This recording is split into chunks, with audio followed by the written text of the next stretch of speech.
What is up, YouTube? My Cowboys family here, bringing you guys the latest update on our very own Dallas Cowboys and, of course, another Victory Monday. 2 in a row, back-to-back.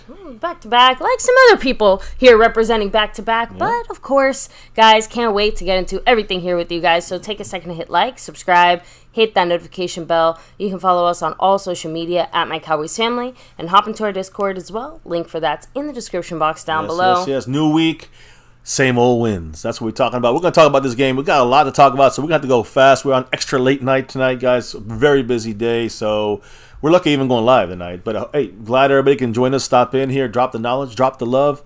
Speaking of the love, baby, let's see who's representing the love here on My Cowboys Family week after week. 6 weeks in a row, SnugX as the Cash App King. Woo. Much love to SnugX. He outdid Skeptical Fan of the Week and outdid David S. at the buzzer. Much love to SnugX. We recouped okay. We recouped all right. By the way, sponsor of the week, yet again, back to back. Not 6 in a row. He has the all-time record of 15 in a row in the sponsor of the week. The man from Hawaii, Mark Hovsepian. Much love. A big mahalo to the man, Mark. Of course, appreciate him. Yes.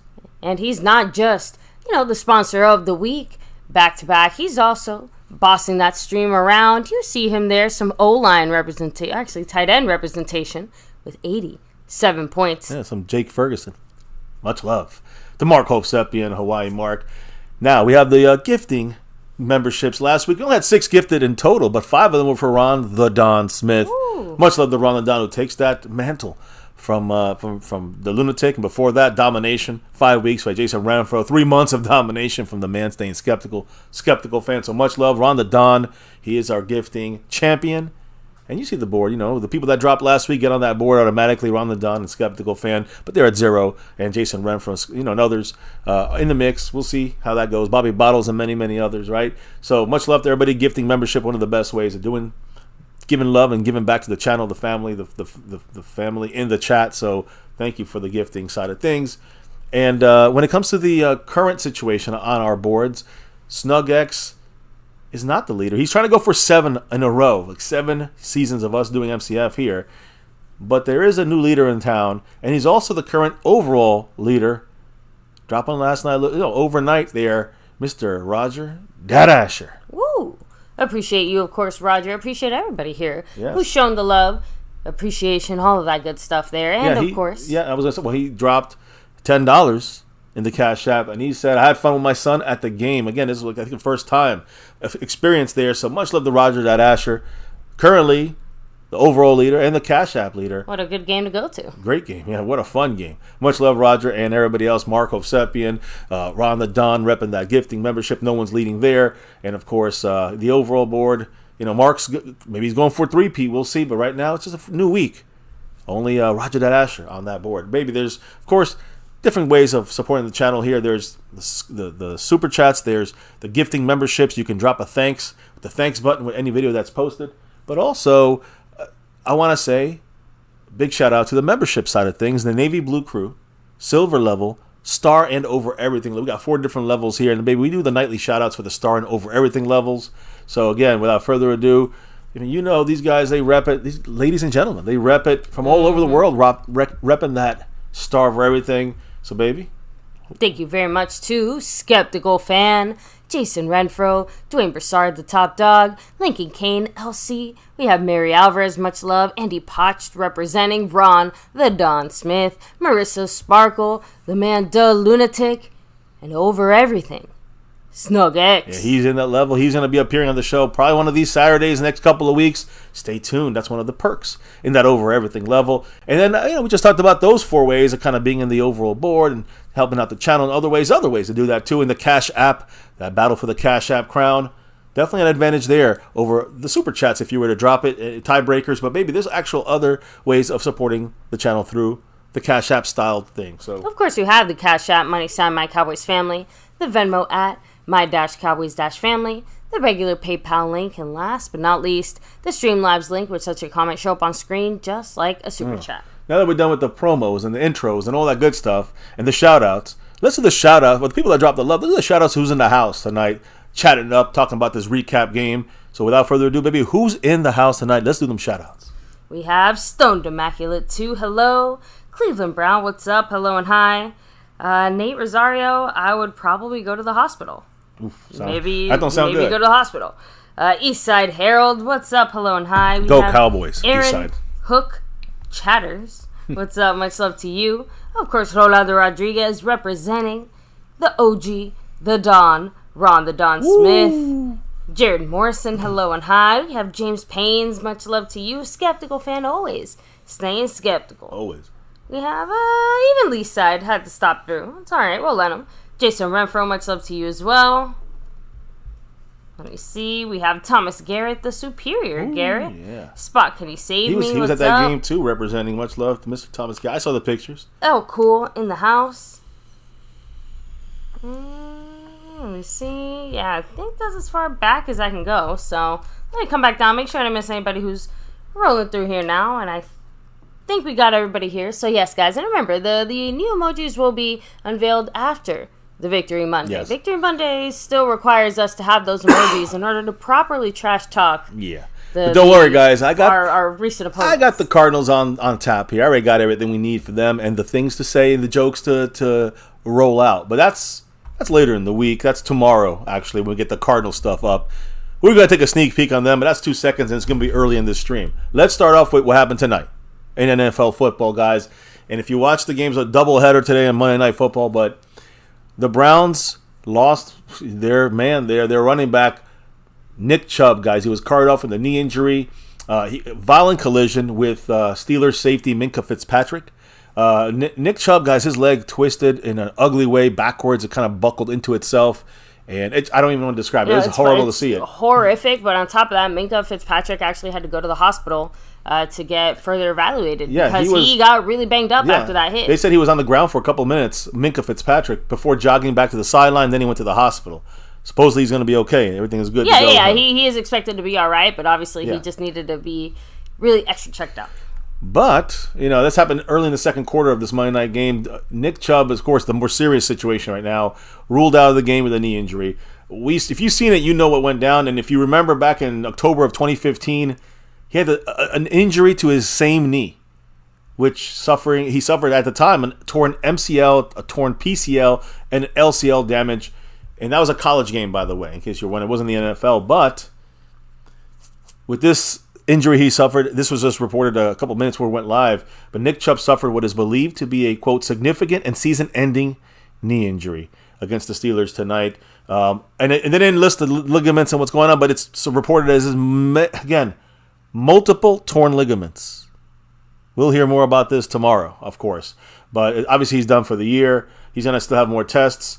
And it looked, what you saw in that, if you saw that replay of what happened, it looked exactly the way, the result is exactly the way it looked. Not good, horrible, and we definitely feel for Nick Chubb. Just wish him the best. There's a running back kind of debate that went up there. I know you were following that. Yeah, I mean, obviously, when it comes to the running backs, it's very unfortunate because it turns into a situation where now you're kind of seeing, NFL teams are controlling how much running backs are getting paid because they're basically just drafting them, tagging them, and then bam, they have them for 5 years, and then they just move on. And God forbid you're a first-round running back because you have that fifth-year option as well. Bijan is there with the Falcons for 5 years locked in. Maybe a 6 if you tag him, and then you can let him go, or you can tag him a second time. If you somehow and then they're done with the career. Get quote-unquote lucky enough that, let's say, after all 6 years of you squeezing the juice out of this poor running back, you do decide to keep him another year or two or sign him to something a little bit more long-term or whatever again.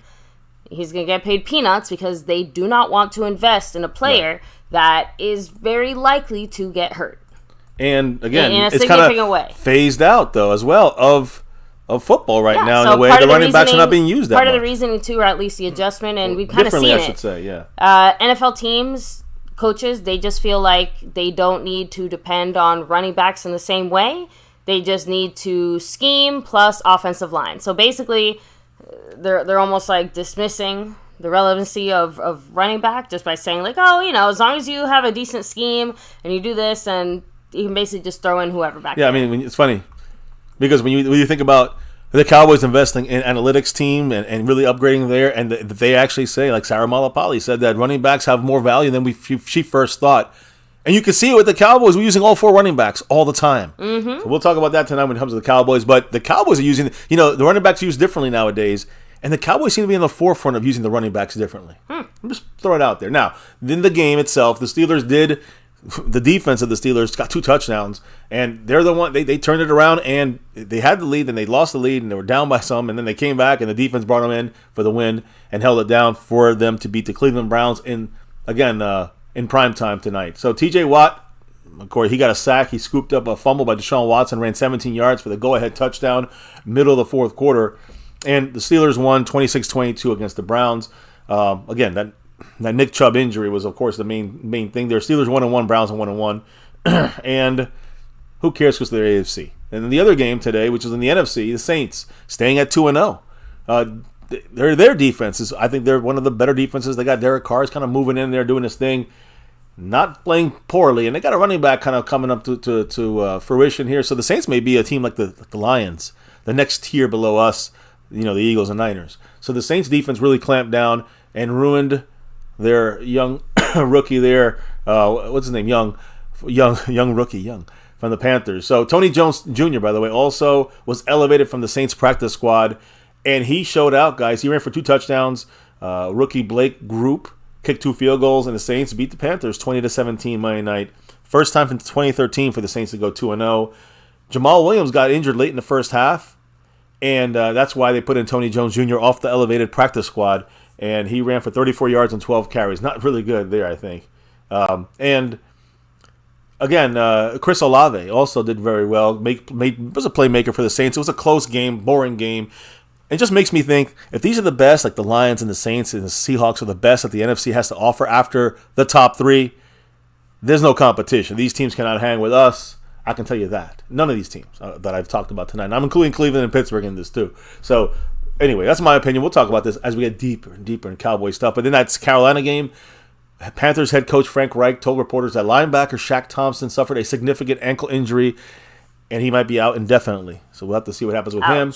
And you guys said in the chat, Saquon Barkley. Now, this is not from tonight's game. Of course, Saquon yesterday against the Cardinals, basically trying to run the clock out to kick the field goal to win in overtime, or to win the game before going into overtime. And Saquon Barkley got hurt on the last play before the kick. Yeah, nobody, obviously up until today, the expectation was that this was it looks like it was a season-ending type of injury. Right, well, yeah. That's why I said, that's what it looked like on the field, and everyone was kind of speculating, saying, holy shit, is Saquon done for the year now? Well, again, that's what you get with people you always like to jump the gun. I think Saquon was really pissed. I think they took that to the next level when you saw him on the sideline. But the point is, we do know what happened. He suffered a quote-unquote ordinary ankle sprain. That's now expected to sideline him for 3 weeks, 3 to 4 weeks. So Saquon will be back in a couple of weeks. That's cool. I have no problem with that. I want the Giants at their best. And they didn't do that good yesterday. Six quarters and no points to kick off the season for them.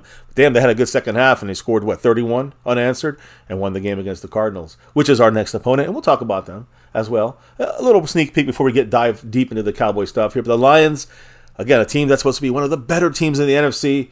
Defensive back C.J. Gardner-Johnson, formerly of the Eagles, formerly of the Saints, I think. He suffered a torn pectoral in Sunday's game, and he's a playmaking defensive back. Big part of the Detroit defense that's going to hurt them. Now he's out indefinitely, potentially out for the season. So bad news there. One last person I want to talk about, free agent wise, non-NFL, non-Cowboys, a guy we talked about a lot in the offseason, Dalton Reisner. Free agent, formerly of the Denver Broncos, a guy we heard through the grapevine 2 things. He wanted $9 million, and he had a very bad knee to be torn probably in 3 or 4 games. He was signed today by the Minnesota Vikings. So interesting there. Again, one of the top free agents available when that knee is working right. And if you think about the Cowboys, I will say I wanted him badly to be depth for our offensive line, but the key here is, we actually have TJ Bass and Awesome Richards and Chuma Edoga, who they've definitely been holding it down. I got to give that the front office, Bill McClay, the coaches credit for not listening to my dumbass. So Reisner getting a 1-year deal worth $4 million. I still say it's a good deal. That's still a good deal to sign someone like Dalton Reisner, offensive lineman. When he's healthy, he's good, but. We're good as well at offensive line, believe it or not, for now, at depth, holding it down for us right now. with Mike Soliari and Schottenheimer, I guess you can say. Now, we did have some, I guess you could say some news today, directly Cowboy news. When you look at all those releases and stuff, you're seeing that the Cowboys today, not released, so you see all these moves, injuries, whatever it may be, these roster moves. Cowboys released running back Ronald Jones. So today was his first day eligible to get on there. Which, by the way, cracks me up because to get on the McCarthy, Cowboys about 20 minutes before the Cowboys made this move, was asked about Ronald Jones. And McCarthy basically said, well, we haven't fully made those personnel decisions yet. Probably exploring our options and that kind of stuff. Well, looks like that decision was definitely made. So now we know that Ronald Jones was released, running back. A lot of people saying, we talked about it yesterday, saying, starting this week, we can start moving him on to the 53 if the Cowboys really want to. I'll tell you one thing. With the way we used Deuce Vaughn yesterday, the way that we use Hunter Lipke and Rico Dowdle, with, of course, Tony Pollard, I don't think the Cowboys are worried about needing a Ronald Jones. I will say this, though. Again, guys, he was suspended for 2 games, violating the PES or PED situation there, the performance-enhancing drugs. He's 25 years old, so he's still young. Second-round pick of the Buccaneers in 2018. He finished his contract off with about a little over $7 million with a $3 million signing bonus, but he was testing the market, was with the Chiefs, in 2021, and then signed with us. They don't get to show anything because he did get the suspension for the regular season, but then he got hurt. So we just kept him on the suspended list. Now we have to, move him into the 53, or we have to cut him and release him. That was the move by the Cowboys today. So what do we get back in money? Well, we lose $302,000 on the cap. But when it comes to the actual net savings that we get back from his deal, $685,000. Not that much. And again, so that means that, we get basically another $700,000 to the cap, which again is just another close to $1 million you're going to put towards probably one of these big deals we're going to get with CeeDee Lamb or Dak or whatever it may be, Micah Parsons. Now, the other thing I was thinking about this, baby, and a couple other people out there are actually saying this as well. We cut him, and I think after 24 hours pass and he goes through waivers, no one's going to pick him up. Or maybe they do. I don't know. I doubt it.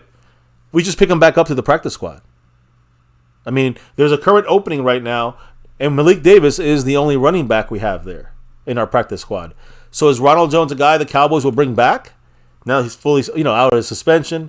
He is, healthy.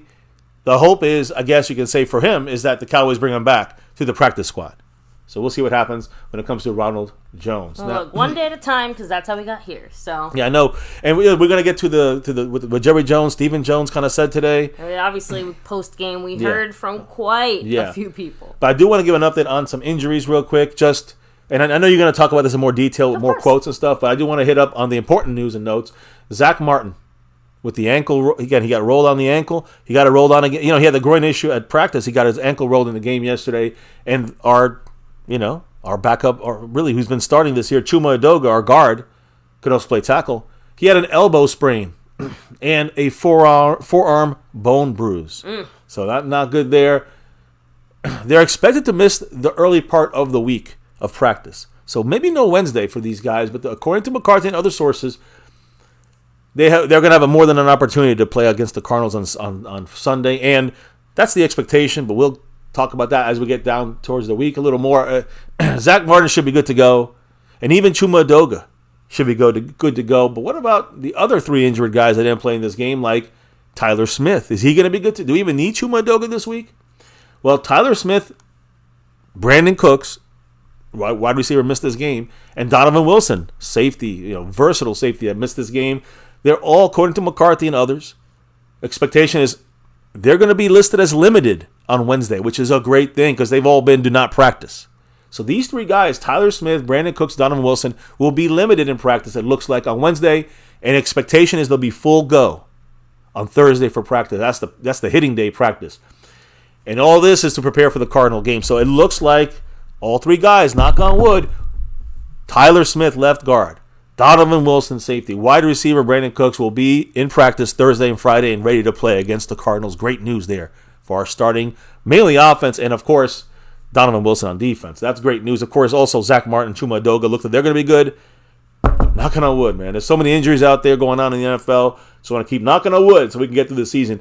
One last note, maybe before I kind of get to the Stephen Jones, Jerry Jones kickoff here. But Sheriff Floyd, You guys know what happened to him yesterday. We talked about maybe him getting bowled over on the sideline, hurting his leg or something. I said I didn't want to be passed out because that could be worse. Well, we found out today that Sheriff Floyd, who's the Cowboys defensive line assistant coach. Whoa, let me stop for a second because we got the drop by the man, Jay Brandon. Ooh. Much love to Mr. Brandon James Shea. I appreciate you with a $5 holler. Ooh, you got he said, 5 on it.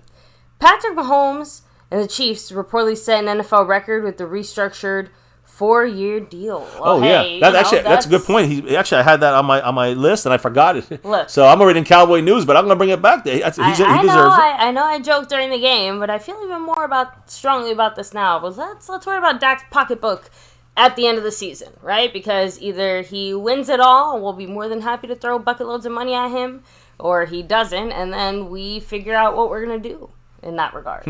So, well, I'll stop right here. I'll go back to the discussions I had about Sheriff Floyd. Brandon James. I'll put him on the board as well in a minute. But the Chiefs, very good point. I forgot about this. But the Chiefs and Patrick Mahomes restructured his agreement, giving him $210.6 million between 2023 and 2026. That's the most money in NFL history over a 4-year span in history. Now, that's his compensation for this year is fully guaranteed, and the Chiefs and Mahomes plan to revisit the agreement again after the 2026 season. I mean, they got him signed in like 2030. After Joe Burrow's extension, Patrick Mahomes dropped to 8th among highest-paid quarterbacks in average annual salary at $45 million. That's a steal. That's a steal for Patrick Mahomes. And again, he still has 9 more years remaining on his contract he signed back in 2020. This revisited contract now places this reigning Super Bowl MVP back to near the top of the list once again. So, again, he was at the bottom, kind of went to 8th. And then he, moved up on the list because of this restructure, at least in the next 4 years. But the Chiefs are going to kind of take a look at it back in 2026 and move money around again there. That's why they signed him for 10 years, a 9-year deal he got there. So, 10-year deal, I guess. Look, huge deal. Moving money around, and Patrick Mahomes getting the money he deserves. I mean, there's no doubt in that. 2 Super Bowls, MVP, just league MVP, Super Bowl MVP, great stuff from him, and deserves it. So we'll see what happens when Dak's up. But the comparison is kind of like when you sign these deals, Mahomes, he don't have to worry about getting. He don't mind getting the $45 million a year. That's still a steal for someone like Patrick Mahomes. So great job there by all sides, I guess. Now back to the Cowboys. And Sheriff Floyd, he's Cowboys defensive line coach. He was taken for evaluation, and that was what the press box announced in the stadium. What happened, according to Tracy Wolfson on the CBS broadcast, is that he fainted on the sidelines. Good news is he got up under his own power and then walked to the locker room. The other thing that we know is that he has been released. He went to the hospital, guys, and he was released from the hospital today. He's going to work from home. I think you have more info on that. But the plan is for him to return to the Star on Tuesday. And, get back to the normal swing of things, Tuesday, Wednesday, and beyond. He did, again, he collapsed on the sidelines during that ripped out fumble that Micah caused and almost took back all the way. So good news to hear for Sheriff Floyd, and of course wishing him the best on things there. So,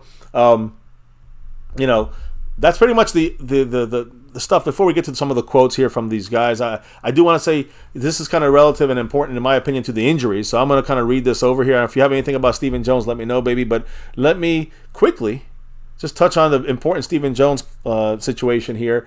When he was asked today about Tyler Smith, and it's with Tyler Smith missing the first 2 games of the season with the hamstring strain.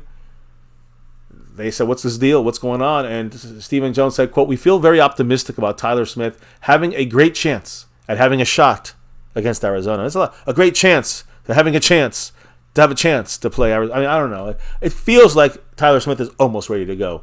Chuma Edoga, another question asked to Stephen Jones, who, of course, hyperextended his elbow in the third quarter against the Jets. Per Stephen Jones's, again, that's what Stephen Jones said. He said his elbow was hyperextended, and he's still being evaluated. But again, if he misses week 3 for Chuma Edoga, this is a very good case of where Tyler Smith can easily just go back to his starting role, right? So I think this week you're going to see a lot of people like TJ Bass getting some snaps, maybe Austin Richards getting some snaps in there, focusing on that. And if Tyler Smith is ready to roll on Thursday and Friday, you're going to see Tyler Smith starting for the game against the Cardinals. So Chuma Edoga maybe can take a break this week.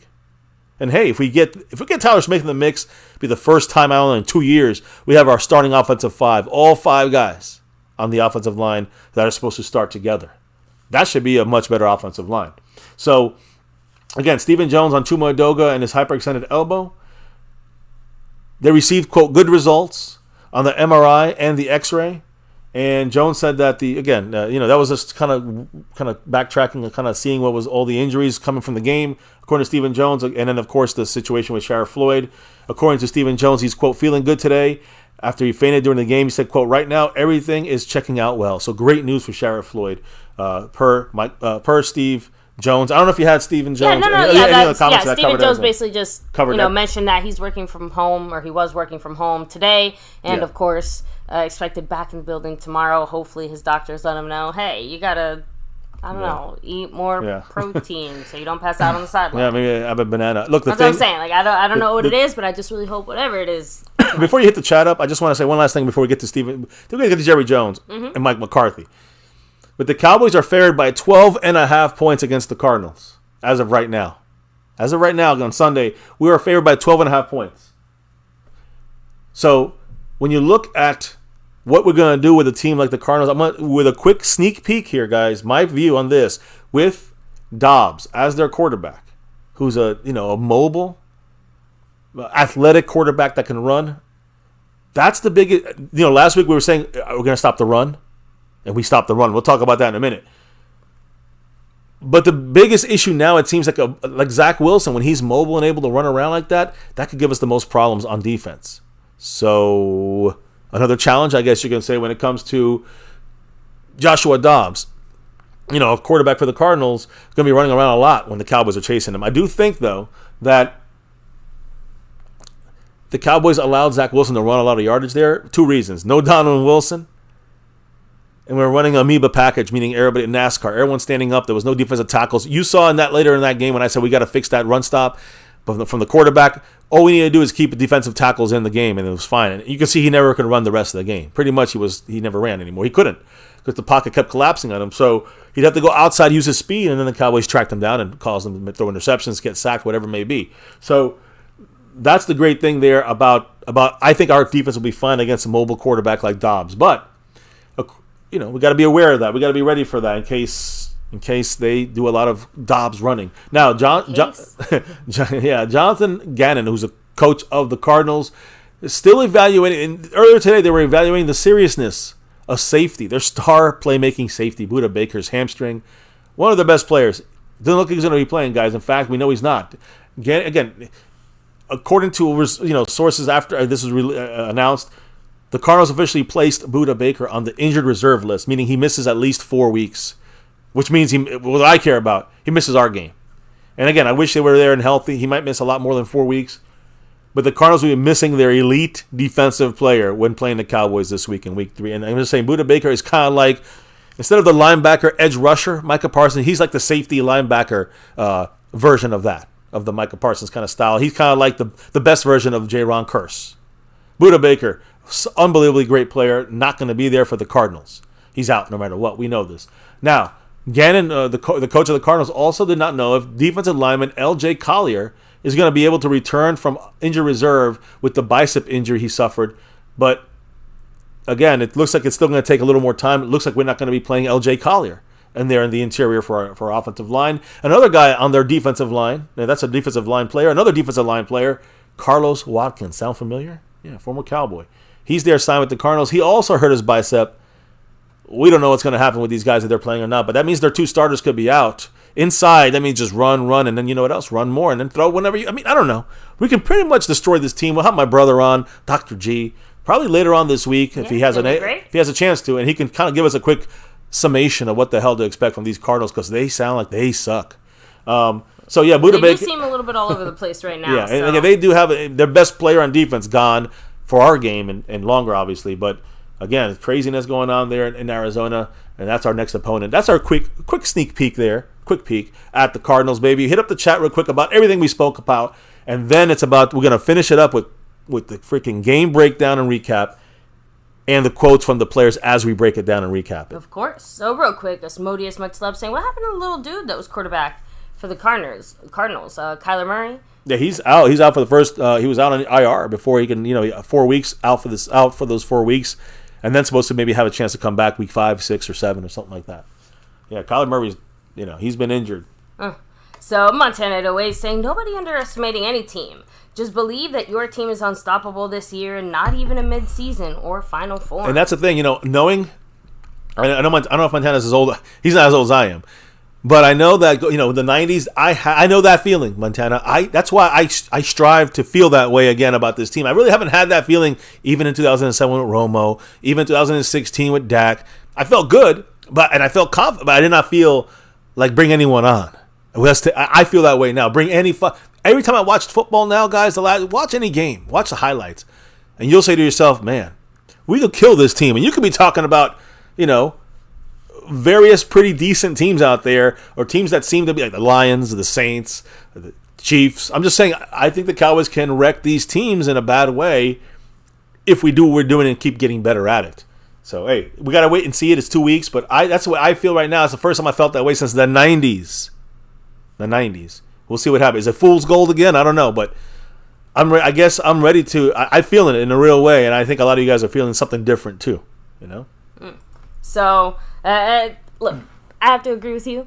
Just for the sake of brevity, I'm not going to touch on the 1 or 2 little points. I'll just wait until as we go through, what our coaches and players said. We'll go ahead and touch on it there. So let me update the board. Get another comment or two. Of course. And then we'll get the quotes, the breakdown, the recap. You guys are going to love this. And then tomorrow we turn our attention to the Cardinals.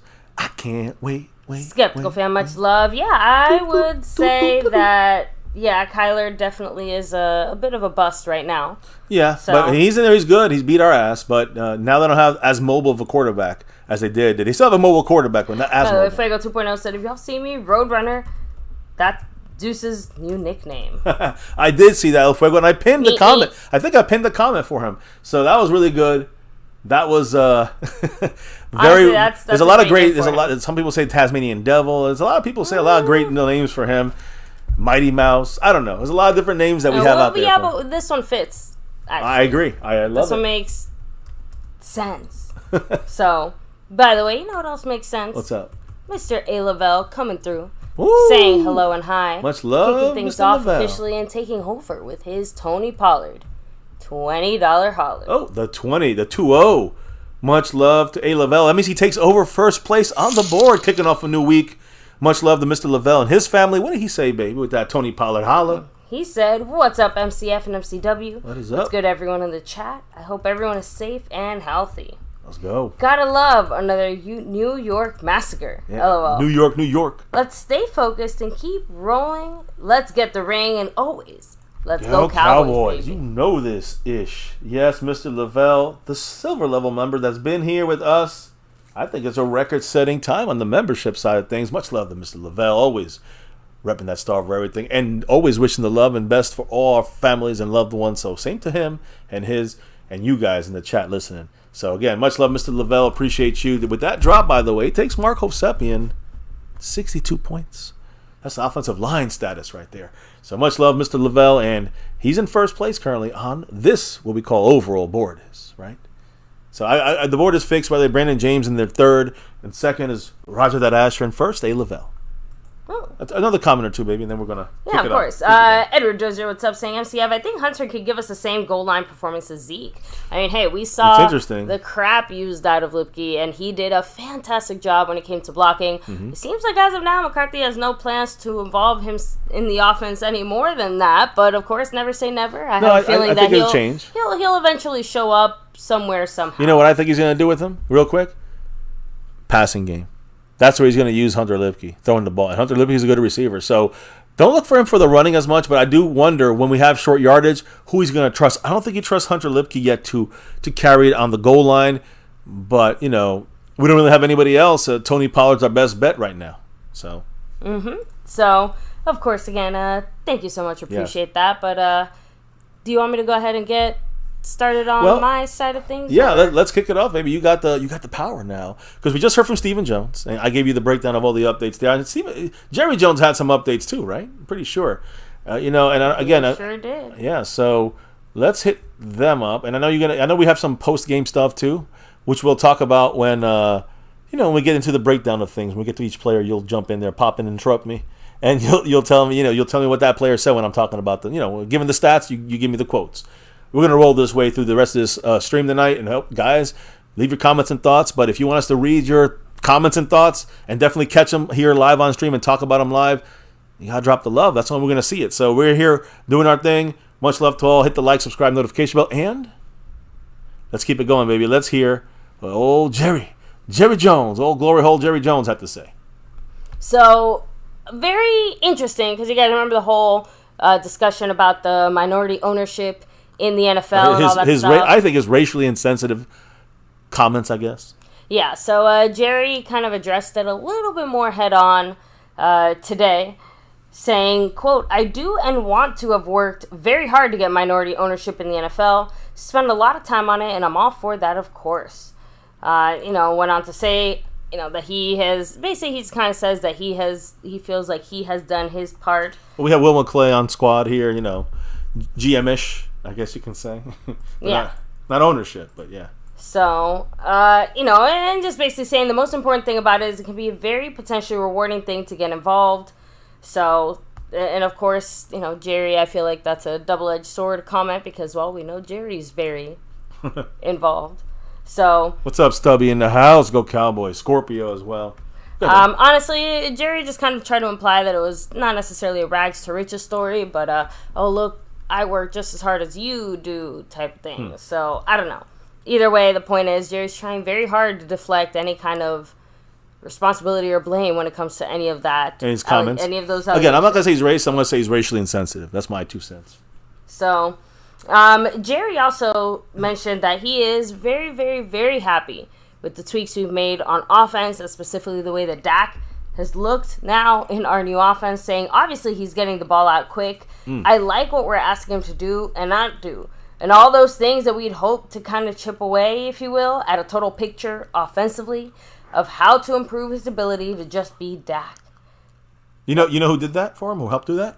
This guy, Mike McCarthy. Woo. All right, go ahead. So he said, I think we're seeing that. To me, he looks very comfortable out there. It doesn't look like we're having to labor to get certain plays. They look set up. It's just natural out there, a little more natural. When you play to someone's skill set, they look more natural.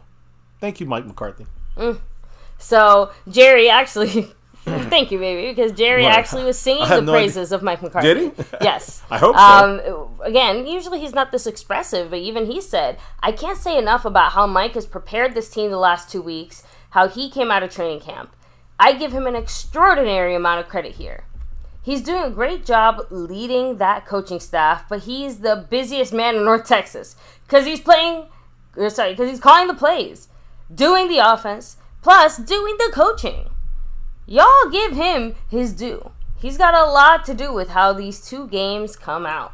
Again, Jerry usually don't speak all the time facts. Them's facts right there. So, and he also made a lot of jokes about, Tony Pollard getting carries in the 4th quarter, saying, "Well, we have something to criticize now." You don't want him to hurt there. Oh, Jerry knows he's just getting 1 year out of Tony. He's gonna run him, $10 million, run him. I mean, I didn't necessarily take it. I know, I'm joking. I'm just saying. I'm just thinking that's what's in Jerry's mind is what I'm thinking. Especially when you see guys like, Chubb getting hurt today and other running backs, holding out from just trying to get stuff done. So I don't know what else he said. Is that everything from Mr. Gerald Jones today? That is everything from Jerry Jones. We did have Stephen Jones speak a little bit. I don't know if you wanted me to. Well, I don't know if that's the same thing I said or not. If it is, then I don't have to worry about it. So, yeah, I think you already touched on that. But he basically, honestly, the biggest thing was just the injury update that he kind of gave and just let us know that Chuma Doga and Zach Martin are expected to be fine. Yeah, so we heard that, right? And I had a little bonus there with Sheriff's, what's his name? Floyd Sheriff? Mm-hmm. Sheriff Floyd, I'm sorry. And Tyler Smith and that kind of stuff. But I think we covered that already. So who's next? Now we got the Joneses out the way. Mm-hmm. I know McCarthy spoke yesterday and today. He spoke post-game. And he spoke, post game, I guess you could say, post-day, right, for the Cowboys and what really went down. And, you got all the info there for us. So I guess he's next on this thing. And then I'm going to, after you speak of McCarthy, I'll say this, for this game that we just played, The attendance for this home opener for the Cowboys versus the Jets, 93,000. You heard me say it right, guys. 93,680. I mean, there's like 85,000 seats in there, or 80,000. I know they expanded. I know they have the standing room only. So again, 93,689 people were at this game yesterday. Cowboys won, as you can see at the bottom of the screen, 30-10 against the Jets. Cowboys are 2-0 for the first time since 2019. The Cowboys outscored the first two opponents of our list, the New York, the Giants and the Jets, by 28 points. In that, well, I'm sorry, not now. In that year, in 2019, the first two games, it was the Giants and Washington. 28 points is what we did to outscored them by 28 points at this point. This year, we outscored the New York Giants and the New York Jets by 60 points. 60. That's much better than that year, and that was a great 28 points per game. 28 points total at that point. 60 points now is the difference. I'll go back to that in a minute. But the Cowboys scored 50 points this year, kicking off the season. 50 points to start the season. The first team to score 50 points and not allow any points since the Chicago Bears and the San Diego Chargers at the time did this back in 2006. Remember, that year the Bears went to the Super Bowl and lost. Close one to the Colts, what's his name, Manning. So the Cowboys also held our opponents to 10 points. Of course, this game, but 2 games, a total of 10 points. It's the second lowest total in franchise history through 2 games. In 1965, the Cowboys allowed 9 points through 2 games. That's the only time we did better. Speaking of 9, the Cowboys have 9 straight home wins. Yeah, goes back from last year. After that Bucks lost in the first game when Dak hurt his thumb, we won every single home game. Every home game since we have won. And again, I'll get back to Mike McCarthy because I know you got to talk on him. But first, we got to talk to Mr. John Montgomery, dropping that 1-2. J. Lou, Dollar Holler. What did the man say, baby? Thank you so much, John. He said, Coach Big Mike did a heck of a job with our offense. I mean, agreed. It honestly goes without saying because, again, you see a little bit of the rust. You see a little bit of the tweaks that still need to continue to be made. But, man, just in 2 games, he's already, I feel like, blown Kellen Moore out of the water for like half a season. I hate to tooting my own horn. Hey, baby, toot that bitch. But I mean, come on. I mean, you guys have been here with MCF for the 6 years, for 4 years, for 2 years. I know you guys hate me always saying, get rid of, Lenahan, get rid of, Kellen Moore. Let's get, McCarthy. Let him do some offense here because he at least knows the quarterback and has to, kind of contour the offense around the skill set of your best players. We didn't do that since Dak's entire career. This is the first. I'm not saying it's going to work 100%, but it's obviously there's some great stuff going on. Even Tony Romo talked about Dak's footwork yesterday, and Romo don't really want to say much good things about Dak, but he's talking about Dak, how good Dak's footwork has to become in tune with the timing patterns of Mike McCarthy's West Coast offense, and he said this is like the biggest jump in Dak's game. That's from somebody I won't say he's a hater, but somebody who is critical of Dak Prescott, extra critical. So think about that. Dak's jump. Remember, year 7 or 8 was when Romo made that jump. Dak's making that jump, and he's got McCarthy to help him make that jump. So I love it. I mean, again, appreciate Mr. John Montgomery's comment there. Backs up everything we think and saying here about our Cowboys. So, and again, we'll leave all the personnel discussions, I think, for another few weeks. Since it's only week 2, even I believe that Mike McCarthy has not pulled every rabbit out of his hat just yet. Yeah, he's still chilling. Trust me. Much love, John. Got him on the board. Mark is at 60 points currently. Isaac Alarcon's old number. So anyways, baby, again, it's back. Yeah, let's go ahead and roll back to what McCarthy... Well, go ahead. He did speak, and I'm going to put him up here on the screen because I do have a couple quick little numbers for you to kick off the McCarthy session here, the McCarthy press conference. It's important what he said. But you got to remember, guys, McCarthy's 4th year as the Cowboys head coach. This is off to one of the most dominant starts in NFL history. Not just in NFL history, guys. And the Cowboys, again, first time we're reaching 2-0 under Mike McCarthy. Important to note there. Even, I'm going to throw this out there, a couple things about Mike McCarthy. He made an unusual strategic decision to start this game. We won the coin toss, and he said, give me the ball. He pulled a Jason Garrett, but we scored in that first drive. For just the 8th time when winning the coin toss in his career as a Cowboy coach, he elected to take the ball first. The Cowboys scored on that opening drive, and Zach Wilson took every single snap of the Jets trailing. always trailing. The pressure of the 0-0 the pressure of the 7-0 and the 10-0 and whatever it kept going in a few. That's why I think that was McCarthy's strategy to add extra stress to Zach Wilson. So interesting there. Again, as they saw the score getting bigger, mistakes for the Jets as they got in the second half multiplied, and deficit got worse. Right? Jimmy Johnson actually said something about Dan Quinn and Mike McCarthy. He said this today, that the defensive strategy and the way the offense contributes to a complementary football approach. This is the same shit we were going through in the 90s. Jimmy Johnson's seeing this. He's seeing this. He's seeing that same feeling I just talked about to Montana. That some of you guys feel out there, and John Montgomery feeling it with that Cooper Rush $10 holler right there, baby. What did the man, John Montgomery, who now is in second place all by himself, what did he say? Quick question for you. Let's hear it. Would you be upset if we traded a first or second for Jonathan Taylor? Man, yes. Yeah. Because he costs too much money, and we're giving up draft capital that we can get somebody that we're going to use just as well. The same way, you don't have to overpay Jonathan Taylor when you get a running back in the second or third round. That pick you're giving away is maybe what you can draft, right? So, no, I do not want to give away what we do best. It's not trade. What we do best is not sign free agents from other teams. What we do best is draft. Will McClay. That draft pick is worth so much more than Jonathan Taylor. And the price tag that comes along with Jonathan Taylor, a running back in a position that is fluttering away of importance in the sense of money and all that. Anyway, that's my thought. I mean, what do you think, baby? Would you be mad? I would be definitely not liking it. I mean, yeah, obviously I would not be a fan. I'd trade T-Will Scooter.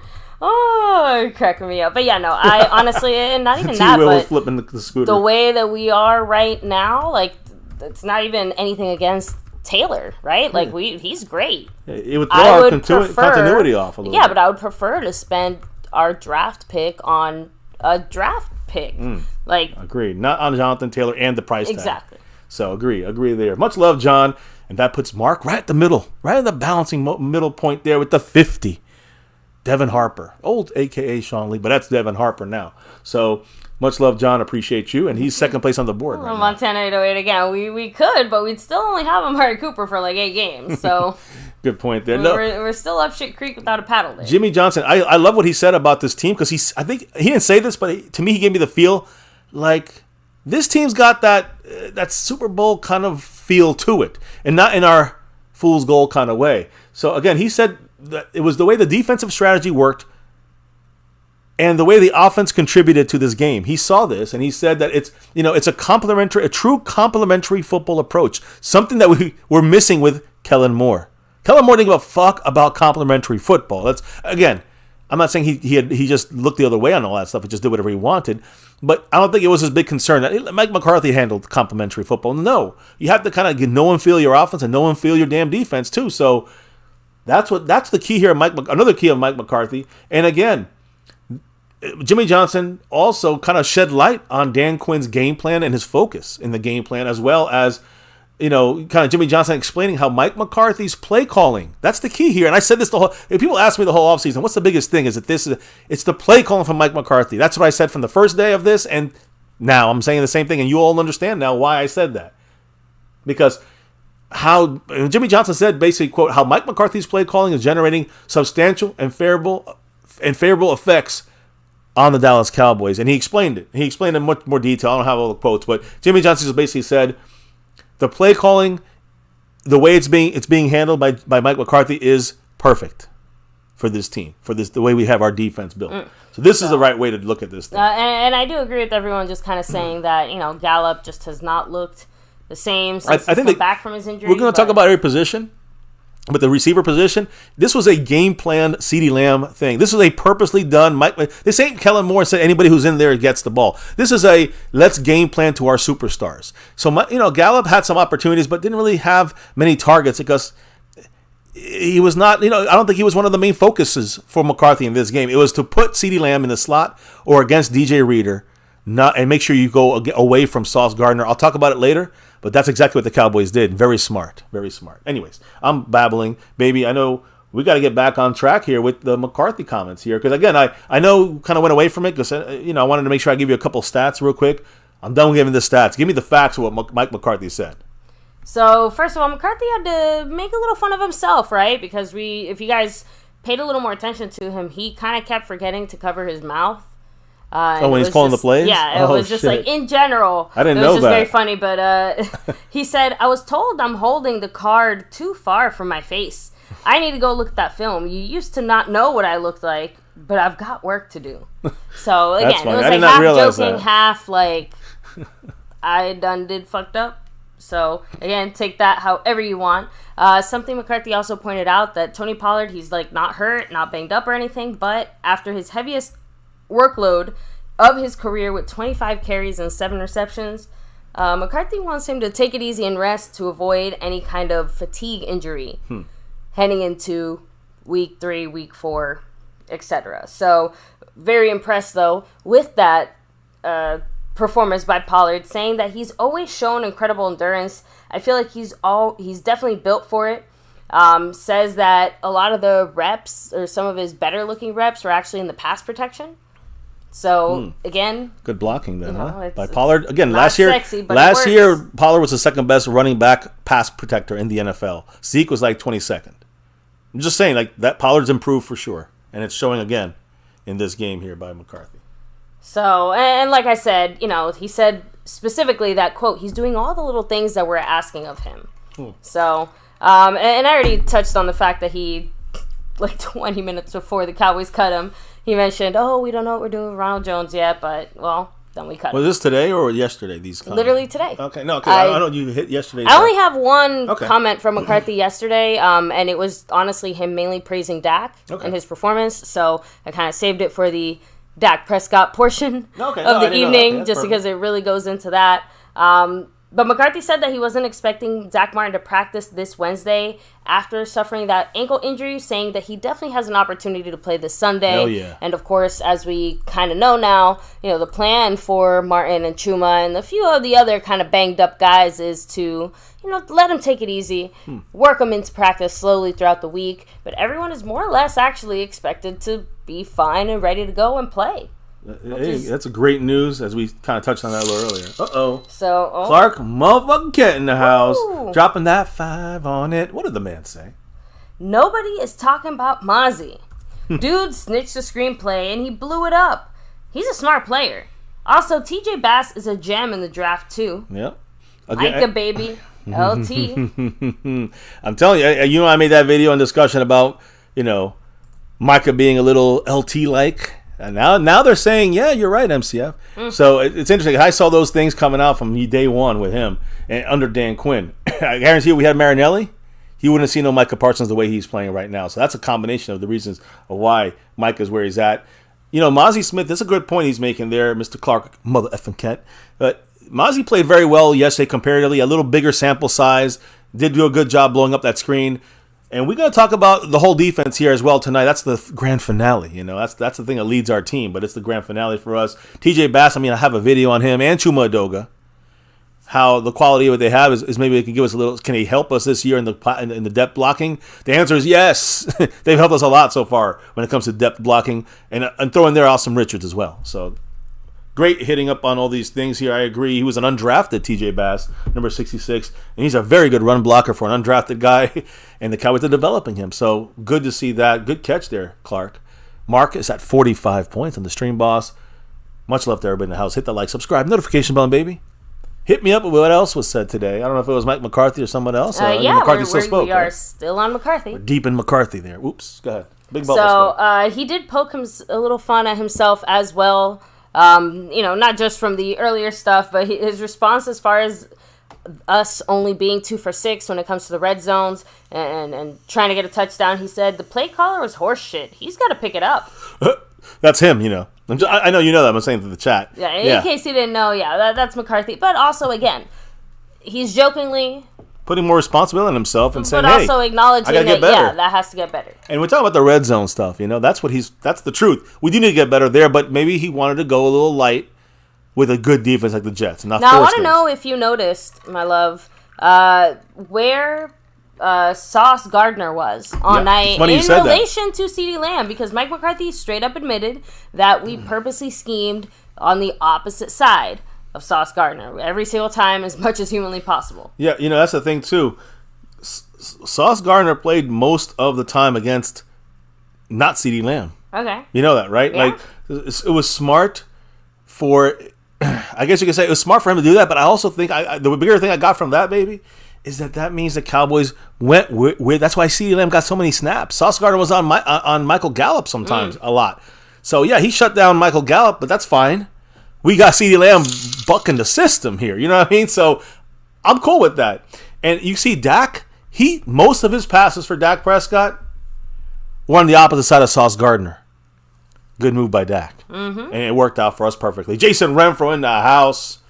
The man with the plan. Much love to Jason Renfro with that 1-2 J-Lou. Dollar holler right there. $2 holler from Jason Renfro. What did the man say? He said it. Holding calls can be the difference between an L and a W. And yesterday, we got away with a couple. They got away with a couple. But the main thing is, we played a much cleaner game. Thank you, Mike McCarthy. And again, that could make a difference. That could stall your drive. That could stall some points from you, We had some penalties that cost us a touchdown and cost us, it made us have to kick a little longer field goal. But those penalties didn't hurt us this time because we played such a great game early in the first 3 quarters. So, yeah, good point by Jason Renfro. And that's facts right there as well. Let me get him on the board, baby. Keep it going. Keep it going. Choo-choo. McCarthy, like I said, had lots of love and praise to give Dak Prescott, saying, I thought he played with really good patience, and that's what you've got to do against a defense of that caliber. Very true.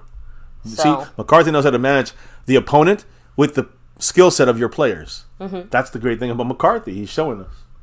So, and of course, that was more or less it, like I said, from McCarthy outside of the little kind of Dak comment he we'll made, get to Dak. Just because obviously the 1 or 2 other things we've already touched on. Well, let me just take it off here for a little bit, maybe, and then I'll give it back to you in a moment because we're going to talk about Dak first, and then you'll take over for that part of things. You'll allow. Thank you, baby, for allowing that.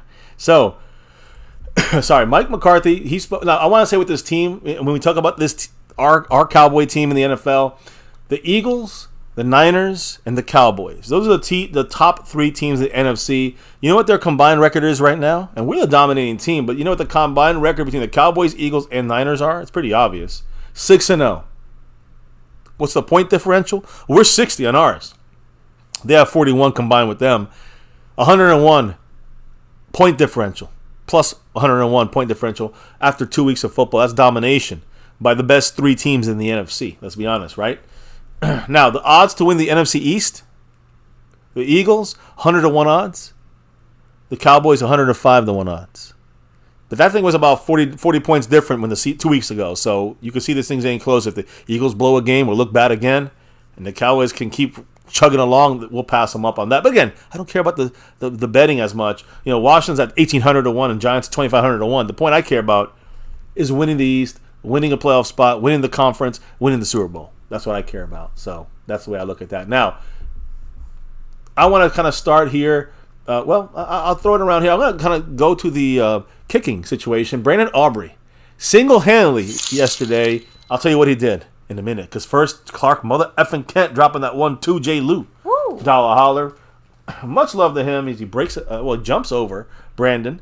And what did he say, baby? Would you trade for Zach Ertz? We need a red zone beast. I don't know. The Cowboys like Ferguson, I was just about to say, I don't think there's anything necessarily wrong with the guys that we already have as far as the red zone and stuff like that. Based off of... I think it's the attacking, right? We didn't attack it, yeah. Based off of the overall picture, right? Like, it's not like they're running their routes they're supposed to. Dak is getting the ball where it's supposed to go. They're executing about 50% of the time or so. You know what I mean? So to me, I've said it before, but it comes down to more of an execution situation. I don't think we need Zach Ertz. We just need Ferguson and company to actually catch whatever the hell we actually throw at them. They did this last game. But the other thing we have to do is make sure Mike McCarthy utilizes them in a more of attacking fashion in the red zone. But again, guys, here's the thing, Mr. Clark, Mother effing Kent. I think against a defense like the Cardinals, you will see the Cowboys attack the red zone a little bit stronger. I think against even the Jets in Week 16, let's say, if we played them, we're not going to attack the Jets as strongly as we'll attack other teams, and that's the smart move. You take the points, you can get your points against certain types of defenses like the Jets that are much better than your average defense. When you get a below average defense like the Cardinals, you attack them and you relentlessly attack them on offense. You can do a lot more with a defense that has a lot less. And yes, in the red zone, I think we'll look a lot more efficient and better this week because the Cardinals' defense is worse, and McCarthy will attack it. But if you have a defense, if we're playing the Niners' defense on week 5, you're not going to see. I don't think you'll see the Cowboys attack the red zone, the end zone in the red zone as much as we will against the Cardinals. You guys feel me on this? So anyway, we'll see what happens. Now, much love, Clark Kent, 41 points from Mark Hovsepian. The board's updated. Now, Brandon Aubrey, our kicker, single-handedly. Let me throw him up here because, he deserves it, right? The guy he's never missed again, as you say, right? Yeah. I thought you were going to say a little more. Baby, go ahead. But here's the thing, though, I want to bring up.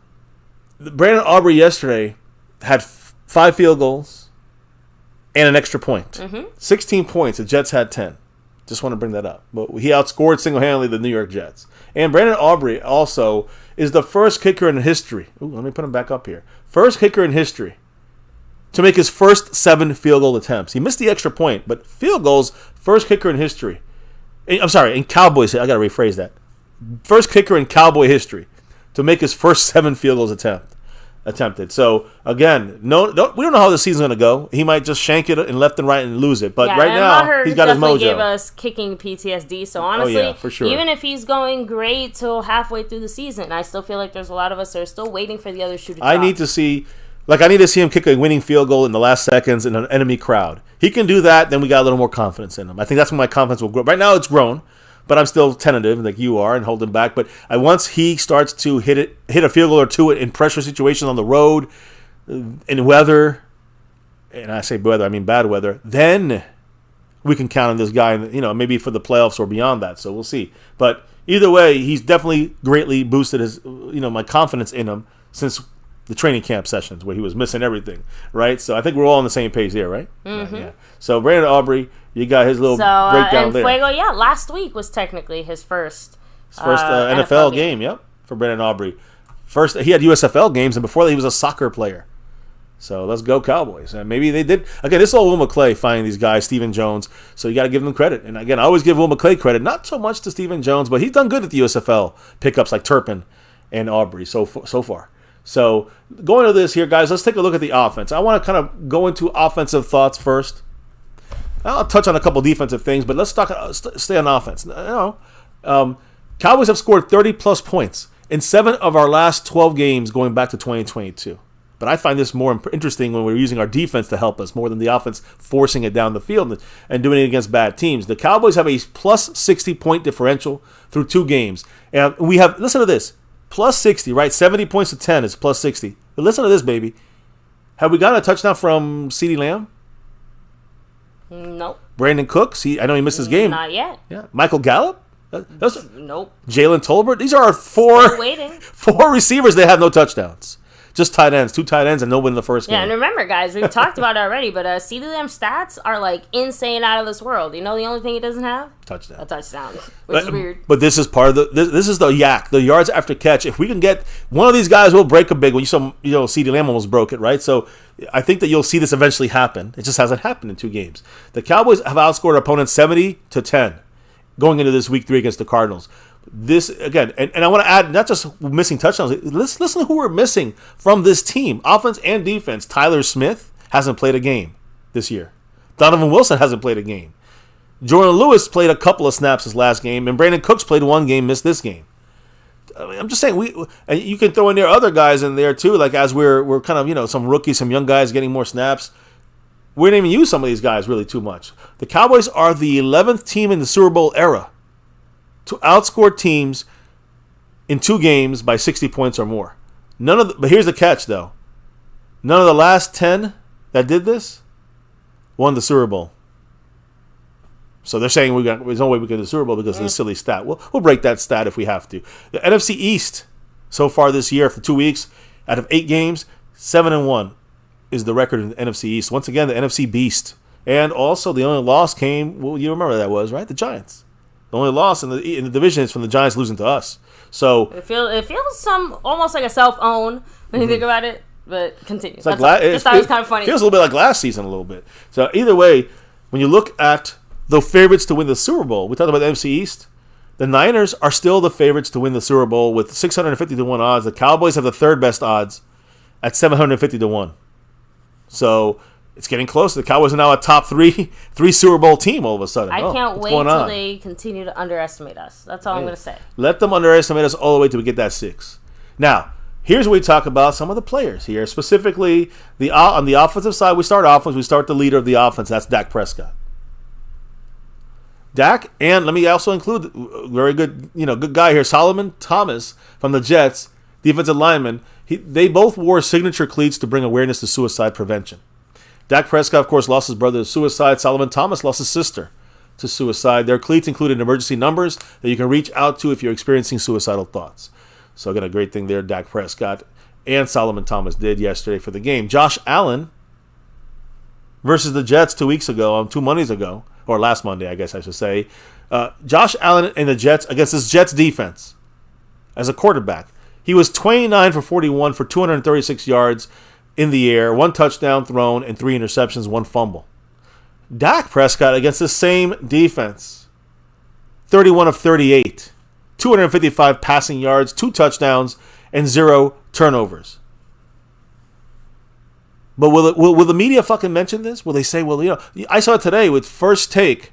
I don't know why I even watched this shit, but I watched like 5 minutes of it. Stephen A. Smith and Shannon Sharp are saying the Cowboys are not that good. And they're saying that is because, Dak we couldn't score when we were in the red zone, but they said the offense didn't put up the points. They used the turnovers we got and saying, well, we got all these turnovers. Why did we kick 5 field goals? Do they know that our offense was responsible for 21 or 24 points of our offense? They drove down the field and got 3 full touchdowns, and I think a field goal as well, right? And only 6 points or 6 to 9 points came from the defense. They don't tell you that context. So obviously the media ain't going to tell you the facts. We will. But let's keep it moving on. Now, Dak Prescott. Our offense with Dak Prescott has committed no turnovers. It should have been 1 yesterday with Sauce Gardner. The defense has 7 takeaways. All this is a historic, and I do mean a historic start. The Cowboys are the 5th team in the Super Bowl era to score 70 points and allow 10 or fewer in the first 2 games of a season. Only the 2019 Patriots did it since 1970. That's another great feat there by this offense. And like I said, you said about Sauce Gardner. It's not just about CeeDee Lamb. It's also about where Dak threw the ball. Wherever Sauce Gardner was, he usually avoided that area. You can see it by his throw chart. So Dak doing the right reads down the field. And this is all coming from Mike McCarthy. Dak, of course, again, 31 of 38, 255, 2 touchdowns. He completed a career best. When this game started, guys, if you remember watching this, he had a career best for Dak, 13 completions in a row. This is an 8-year career guy here, right? First time he's ever gotten 13 completions in a row. That's because of Mike McCarthy. So, again, he was excellent against a very good Jets defense and has 2 consecutive games. Dak has 2 consecutive games without a turnover. He didn't have an interception problem in 2022. I'm telling you guys, he had a receiver dropping the ball problem. That was the bigger problem. You know who has no problems here in MCF? John Montgomery, who's now officially all by himself in first place on the overall board with that $10 holler, and he's taken Mark down to 31 points. What did John have to say, baby? Sauce deleted his Twitter account after last night's game. I got a little bit about Sauce here for you, so yeah, that's coming right up. But yes, John, he did, and he wasn't the only Jets guy to kind of lose it a little bit. You can say lose it yesterday or after the game. He took a lot of shit from maybe, his own fan base, it sounds like. So, yeah, we'll discuss that in a minute, but great comment there, John. 100% true. We're about to discuss that here in a minute or two. So, baby, hit up a comment while I update the board and put John in first place. Let me see here. Chappelle Hanna said, Deion Sanders' voice, we coming. So, Cleveland Brown said, Sauce don't want that sauce after the game. No, he did not. Retro said, Sauce is not the boss. No, I mean, again, Cowboys stayed away from him intelligently. But he had a chance to be a game changer, get that interception, and he dropped it. And the Cowboys fucked with him, too. It's funny. CeeDee Lamb and Micah said, you got to catch that ball. Like, that was an easy catch. How could you mess that up? And I think he said that about the jugs machine. Like, I've been using the jugs machine. That shit don't work. That's what Sauce Gardner said. Okay, anyways, that's funny. Because Dak threw like a really lofter in there. That should have been an easy pick 6. Thank goodness he didn't catch that. Anyways, again, I guess I'll keep rolling here, right? Because we get to the Dak Sauce comments. We get Dak doing great yesterday, right? I think the bigger problem last year was the Kellen Moore play calling and the receivers not being able to catch the ball. It's also front office, but Amari leaves and we bring in Noah Brown. Yeah, that's not going to help Dak. So after 2 weeks in this season, 2 games, Dak has the number 1 QBR in the NFL. He's the best quarterback in the NFL. When you look at these numbers, it's called, basically I'm going to say it's efficiency number. He's the best, most efficient quarterback in the NFL. 83.7 is his number. He beats Purdy. I think Brock Purdy or Mayfield. He beats one of those guys. I think Brock Purdy is at 83.6. So right there with the most bragged about, Mr. Irrelevant, right? The pick there, Purdy, they're at the same level there as far as efficiency for their teams. Dak Prescott this year, only 62 attempts. Shit, he almost had that in one game a couple years back. He had 62 attempts in 2 games. Only 18 incompletions out of 62. Only 18. 44 completions. That's efficient, baby. Also, how much the yardage in 2 games? Okay, he had 398 yards. So about 200 a game right now. 2 passing touchdowns. That was both this last game. He has 7 rushing attempts, which you're averaging about 3.5 runs a game for Dak. And only for 20 yards. But those were important 20 yards. Some of them for a dive for a first down. Some of them were on the goal line area, red zone, getting us closer, right? His QBR is equal to 83.7. That is number 1 in the NFL right now. And when you look at third down specifically, this game and this year, Dak is number 1 on third down. Yes, I said it right, guys. On third down, right now, his success rate is 61.5%. His completion percentage, 71.4%. He has 26 third down attempts in 2 games. That's number 1 in the NFL, guys, once again. And when you look at it, he's this year, he's basically 50% specifically only on the third downs. Against the Jets, 63%. He outdid last week's performance in the sense of Dak is extremely efficient once again. It just was the rain in New York. That's what obviously it was. And again, you got to look at the fact that the Cowboys got a lot more conservative in the last quarter. So Dak's numbers are going to be less impactful and so to speak, right? They're going to be less impactful because we were kind of playing it real conservative with the game in hand at the end of the game. So Dak really had a much better game than people give him credit for, even myself, than he had yesterday. What did Dak say? Oh, whoa, let's not say about what Dak said. First, let's hear from Mr. John Montgomery with that 5 on it. What did John have to say? He said, Dak beats Purdy by 0.1 in the rating. Let's fucking go, Cowboys. I would argue Puffy. I mean, Purdy has better receiver weapons. You got a Purdy mouth. That's some deliverance. Anyways, the thing is that Brock Purdy, people will say, well, why do we have to spend money on a quarterback like Dak? And that's probably true in some senses. Yeah, if it falls into that way and that's the way the puzzle comes together, true. But the fact is Dak is a quarterback that's $40 million that is able to obviously function very well and adapt very well in this McCarthy offense. You don't want to tinker with that, at least not this year and probably not next year. So we're going to roll. I think McCarthy's staying on here for his contract, full contract. And I think, they both end at the same time, Dak's contract and McCarthy's contract. Mm-hmm. If things continue this direction, they're both going to be here for a long time. So I'm just going to leave it at that. And hopefully Dan Quinn stays. It seems like McCarthy also has a big influence. So if McCarthy tells Jerry, hey, I would like to keep him longer, sounds like Jerry is actually open to listening. If Jerry wants to I think Jerry wants to keep Dak more than, let's say, I think McCarthy, if he does say that, it's more about, hey, do we keep you, Mike, than it is, do we keep Dak? You keep both these guys together, in my opinion. Anyways, before I go on, baby, I'm going to let you go on. Because you got Dak Prescott's discussion after the game and his post-game quotes, some important ish that Dak spitting yesterday after the post-game press conference and quotes. So what did the man say? What did Dak Prescott have to say? He said this about CeeDee Lamb. I think 88 is one of the best in the game. He's going to continue to get better and show that week in and week out.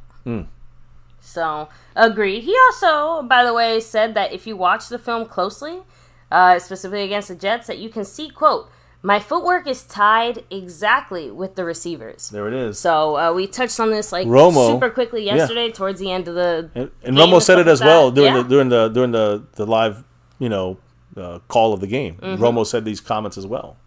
So, Dak also has never gone to, or at least last season, he did not go 2 games in a row without a pick.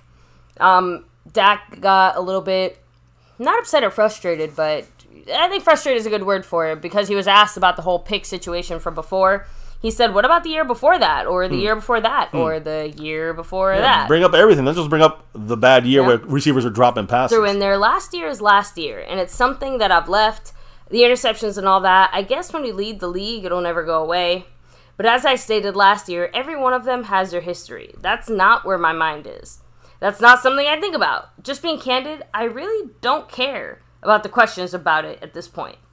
I know how efficient this offense is. I know the work we put into this game, the work we put into it as a unit. That's not even the thought process. I'm going out there just trying to complete the pass, get the ball to the playmakers we have to, get it to them in space, let them do their thing. I'm still going to take some shots. That's the McCarthy Texas Coast offense. He just described it to us. He's going to do his thing, dink and dunk and control, and then look for the moment where they falter, where they come up, too many guys come up. They'll send up the bat signal or whatever. And Dak's going to go deep, and you saw it happen a couple times yesterday. You saw him do it once or twice against the Giants, but he did a lot more yesterday. He's going to do a lot more against defenses that don't have the firepower that the Jets do. Watch the Cardinals game this week. You might have Dak get 350 yards. Who knows? Dink and dunking, and then 1 or 2 big ones. 350 for Dak and 2-3 touchdowns. I don't know. But that's the Mike McCarthy Texas Coast offense. Yeah, so, and again, Dak went into a little bit more of like tying his footwork to the receivers, saying whether it's going to the number 1 or whether it's a hip going to number 2, hell, I scrambled on the 3rd down because my feet told me to do so. And that is a credit to McCarthy. There you go. Taking the plays we've been great at over the years, mixing it with the principles of the West Coast to get the Texas Coast. It's been awesome, it really has. It's easier for me to train in that sense, listen to my feet, practice. And practice pays off when you get into the game because it's almost a rhythm then, and it's almost a dance being great. I did not know what you were going to say today because you were handling the quotes. But, baby, I literally just said that same shit. I know. I said the same thing Dak said. I said give it McCarthy's, again, the way that he is setting up this game plan, it fits perfectly. And they're both on the same page. Dak and McCarthy, you can't beat that with a bat. Montgomery said, I'm taking over the show here. Ooh. He just dropped another $2. Did he say that? $2 holler. Yes, he did. But thank you so much. But he actually, it was with the $2 holler, he said, did y'all see Chubb break his leg? Yeah. Unfortunately. We talked about that in the beginning, man. His leg went back, it buckled. When you get that kneecap pushed in, oh, man, we talked about the fact that it's basically his multiple torn ligaments. That's what we know. His leg was literally at a 90-degree angle, but on the opposite side. Not bending it normal, bending it the complete exorcist style. That's crazy. John, much love. Mark Hosepian, a 24 Israel Mukwamu points. I mean, right now, John might take over that stream boss as well. We'll see. He's in first place on the overall currently. So anyways, baby, as we get ready to... Because, again, I know you have more... You have any more from Dak? Yeah, you do. Yeah. I have a lot. Yeah, Dak's got a lot tonight. You can see him here churning it up at the playoff game last year. You got to give me like a 5-minute moratorium on commentary, Mr. MCF. I know, but hey, the family's dropped. They want to know things. But I have some CD Lamb stuff before he speaks. I got a couple fantastic pointers. I guess you can do CD Lamb after Dak if you want.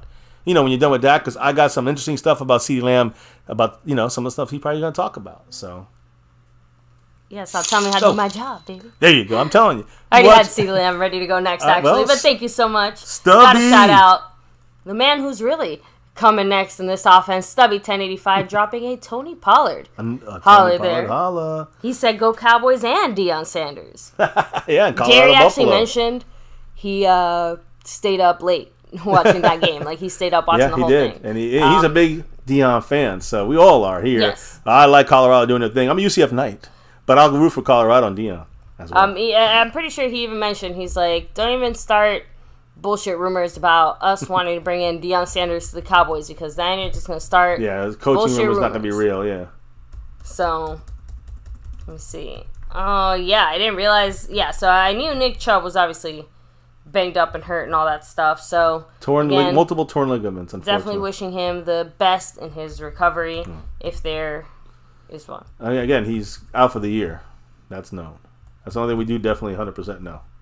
So, now, as we keep it rolling here, baby, I want to know what else Dak said, since we have Dak on the screen here doing this thing, having one of his best games, definitely his best playoff game. You're watching that from last year, even under Kellen Moore.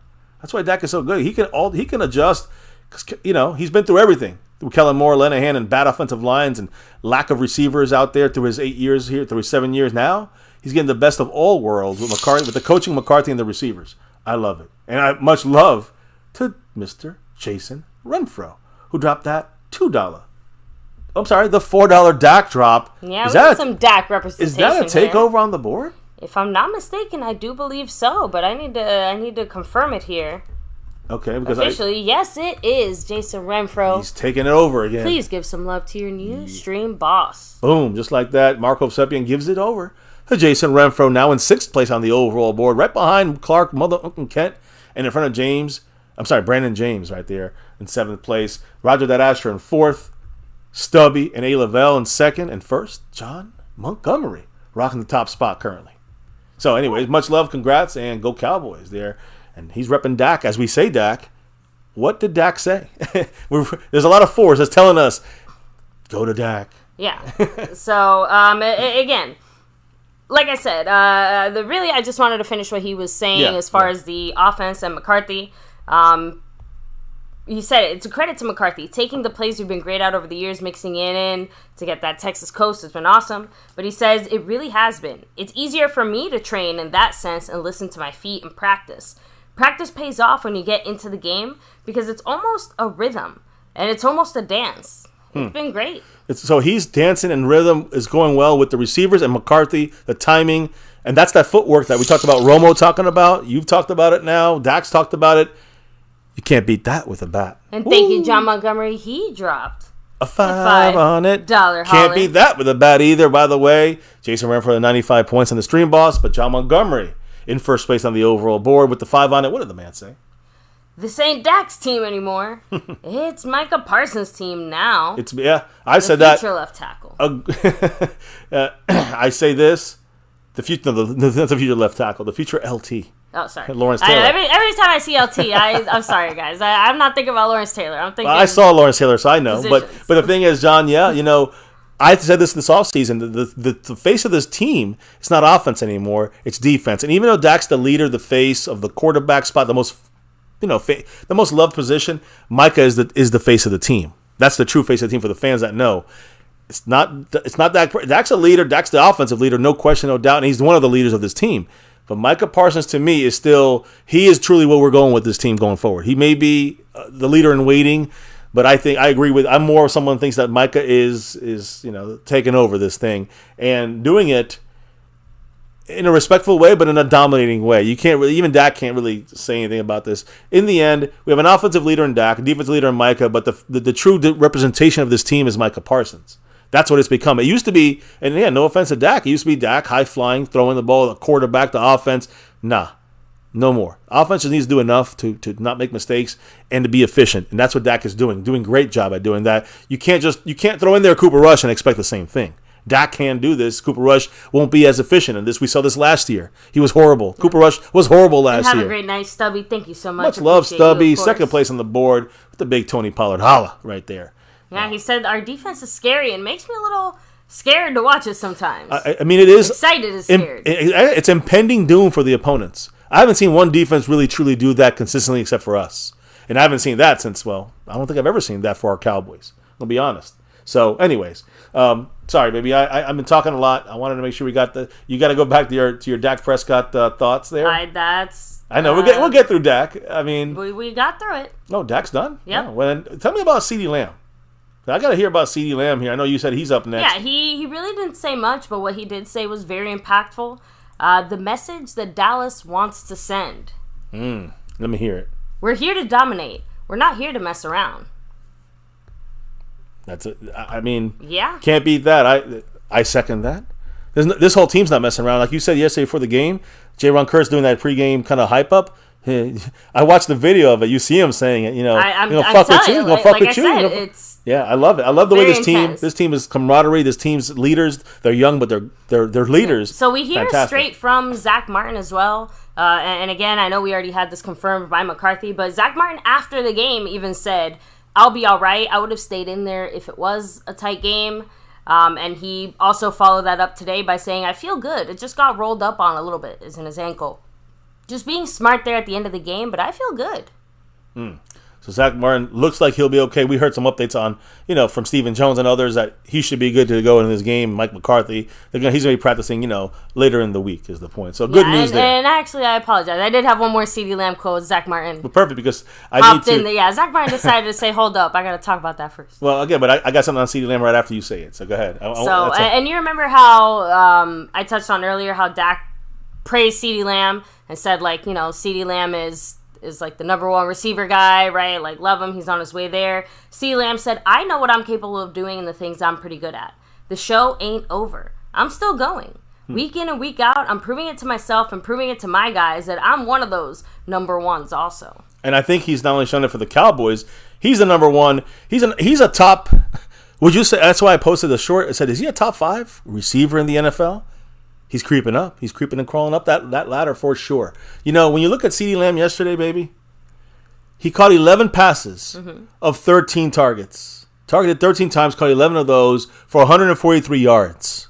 Again, that's domination. He's also the Cowboys' only wide receiver with at least 5 targets yesterday. So that's what I'm trying to say. This was a purposely done thing to allow for Sauce Gardner to get, when he's off of CeeDee Lamb, that's when Dak favorited him we also saw a lot of CeeDee Lamb in the slot too. Exactly, which takes Sauce out of the mix there. We went away from Sauce and you put our playmaker in a place where he's going against guys he'll definitely can beat. So, and again, not saying anything about Sauce, but that's part of strategy. Yeah, you want him going up against Sauce, and it happened a couple of times, and Sauce did good against CeeDee Lamb. But but that's why play stupid. Move CeeDee Lamb in a spot where Sauce is now. He can't play slot. He can't play nickel cornerback, and he's not playing on the opposite side of the field. And guess what the Cowboys did? We went to the left side. We went left, right, left. We went left overall much more than the right side of the field. And CeeDee Lamb, you got to remember, guys, had 10 receptions. 10 receptions for a career-high 130 yards specifically. So, against zone coverage. He wasn't in man. He only got 13 yards in man coverage. He got 130 yards. And 10 of his 11 catches were in zone coverage. The Cowboys sliced and diced CeeDee Lamb and Dak Prescott. Cut that shit up. Now, I also want to say, again, he had his longest catch, I think, was 24 yards. I'm sorry, he had 66 yards after the catch, which is something we wanted to see more. He had like 13 last week. Big yak worked out for the Cowboys here through CeeDee Lamb. The average depth of the target on these throws that you saw from Dak was 9.9 yards down the field. So even though he had a lot of dink and dunk, overall, when you added it all up, the average was almost 10 yards per pass for Dak when he threw that ball, air yards, so to speak. The typical quarterback receiver pairing usually achieve about a 66% completion rate on those kinds of specific throws, depending on the situation. And I'm just saying, guys, that Dak had a great, 31 of 38, was it 38, 39? Again, I think he had 71% completion rate. I'm just saying when you have CeeDee Lamb and you use a proper adjusted offense, make the adjustments, make the move, so you can get your best guys. This is what I've been screaming for 6 years on this channel. I know you all heard me say this about me 20 times a week at times here on MCF, but we're doing it now. Now we're doing it right, and this is all because of Mike McCarthy. I got to give him all the credit. He's almost becoming as important as Dan Quinn. How do you like them apples? So, again, we worked CeeDee Lamb to get open against the lesser cornerbacks, and that helped our team win. Beautiful. That's all I'm going to say. Beautiful. Now, what about our running backs? Do you have any running backs speak today, baby? I know you talk about Zach Martin and the offensive line. I'm actually done with the offense. Okay, so let me finish the offense and kind of break down and recap, because I do want to kind of bring up the running back situation just for a second here, because I know we had Tony Pollard, holla, in the house. Oh, I don't have his picture up here, but the point is, we all know what Tony Pollard looks like, and the rest of these running backs. Listen to what we did yesterday. Pollard had 25 carries. That's a lot. 25 carries for 72 yards. Yeah, I mentioned it's the most of his career. Yeah, 72 yards on those 25 carries. Rico Dowdle had only 7 carries for 26 yards. Deuce Vaughn had 3 carries for 16 yards, had a big 10, 12-yard run. Dak had 6 carries for 15 yards. Kevontae Turpin only 2 carries for 6 yards. Hendershot had 1 carry for 0 yards on that goal line play. So, Cowboys didn't have to get that many yards on the ground. We people say we got to run. We're not running that much. The reason we keep the clock going wasn't because of runs. It was because of quick passes in the West Coast offense. That's how we got so much time of possession. I'll explain that in a minute. But the Cowboys' Tony Pollard carried the actual ball 25 times, a lot more than I thought he'd do. That's a career high, like you said. His previous high was on the road last year against the Packers in 2022. He had 22 runs in that game. Pollard had 48 touches after 2 complete games. 40, not carries, but catches, runs, everything. Pretty clear the Cowboys still view Tony Pollard somehow as a pseudo workhorse running back. At least for this year. Deuce Vaughn. Here's a good one, baby. Deuce Vaughn. Little Deuce Vaughn with 16 yards. Had more yards than Breece Hall and Dalvin Cook combined. Deuce Vaughn had more yards than these two guys combined. They're starters. Yeah, I mean, honestly, our third stringer. Does not surprise me considering that our defense stopped them so much. Yep. Their yards look like their points on the board. I'm telling you, that's what it came down to. 15 yards, I think they had. Listen, we'll go about that in the defensive side of things, but after 2 weeks before this Monday night game, these 2 Monday night games, the Cowboys ranked 6th in using play action. Do you know how much I love? How long have I been screaming about play action, baby? Too damn long. The Cowboys are 6th in play action. We're not 16th anymore. We're 6th in play action and 14th in using motion and shifting. You know where we used to be? In the 20s with motion. Now we're at least 14th. We're over average now. You know, what the fuck? We're actually almost like being run like a real NFL offense. Holy fuck. Thank you, McCarthy. Appreciate you. Now, time of possession. How do we keep it going? It's a lot of quick passes. Not a lot of running as much. A lot of quick passes. Against the Jets, we had the ball for 42 minutes and 15 seconds out of 60. We had it for 42 minutes. They had it for 18 or 17 minutes and 45 seconds. That is the second most non-overtime game, non-overtime game that you had the time of possession. The second best we've ever done in our franchise history in non-overtime games. Insane. For our performance yesterday. And then you look at the offensive line. Now you talk about Zach Martin. But a great game for Tyron Smith. Tyron Smith, number 77. I know people say we should get rid of him. No, we shouldn't. We guys got to maintain for his injuries here and there. But when he's in there, baby, he's still one of the best. Tyron Smith against high-level competition with the Jets. Let's not say, they suck. Very good defensive line like he had the week before and had a great game against the Giants. Another great game. He only allowed 1 pass rushing pressure in this game. And he had 43 pass blocking snaps. We went back and threw the ball. We're planning to throw the ball 43 times. So, again, a fantastic job. An elite Hall of Fame job by Tyron Smith against some real damn good defensive competition. Tyron Smith has only allowed 1 pressure in 2 games. In 136 total snaps. He's allowed 1 pressure. That was yesterday. That's Tyron Smith. Tyron dominating. How about the badass Tyler Biadasz? Man, he should. Right now, what was the thing that sticks out the most about Biadasz for you in the last 2 games? Honestly, his football awareness, which is I think just an easy way of saying he's really aware on it. Why do you say that? Well, he was able to recover a fumble.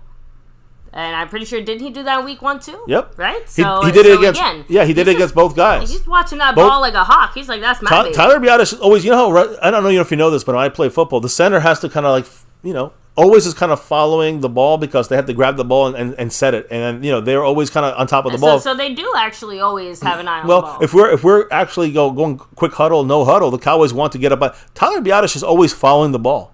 I've watched him. He follows the play down the field. And he's always on top of the ball in case the Cowboys are quick huddling, no huddling kind of thing. And he did this against the Giants, and he recovered the fumble. He did it yesterday. And CeeDee Lamb fumbled it, but he recovered it. He's leading the NFL in fumble recoveries? I mean, damn. Yeah, that's usually defensive players. Yeah, I was going to say, it's not something you'd consider an offensive lineman as having that on their stat sheet. Tyler Biadasz is the leader in fumble recoveries in the NFL. Now, I do want to ask one quick real question. What do you think about the plan, whatever the plan is for Tyler Biadasz and his contract? Because I believe it's time to pay the man. Again, probably a 2-tier, a second tier, tier 2 kind of, not 2-tier, but a second tier center, let's say, pay. If you look at those numbers right now, a center in a second tier, 3 years, $18 million. 4 years, $24 million. I'm cool with that. I hope the Cowboys, it's a win for both parties. Cowboys and Biadasz solidifies, his contract. So I hope the Cowboys get a deal signed with Biadasz sooner than later. I like Biadasz for our offense. I've been saying let's keep watching him. He's gotten better. Communication is great with the linemen. He's great with Dak. I love it. So that's, kind of where on the offensive side of things. We're going to shift over to the defense a little bit here. The grades overall for PFF. And when you look at Week 2's PFF grades for the Cowboy defense, I'm saying not defense, it's actually the entire team.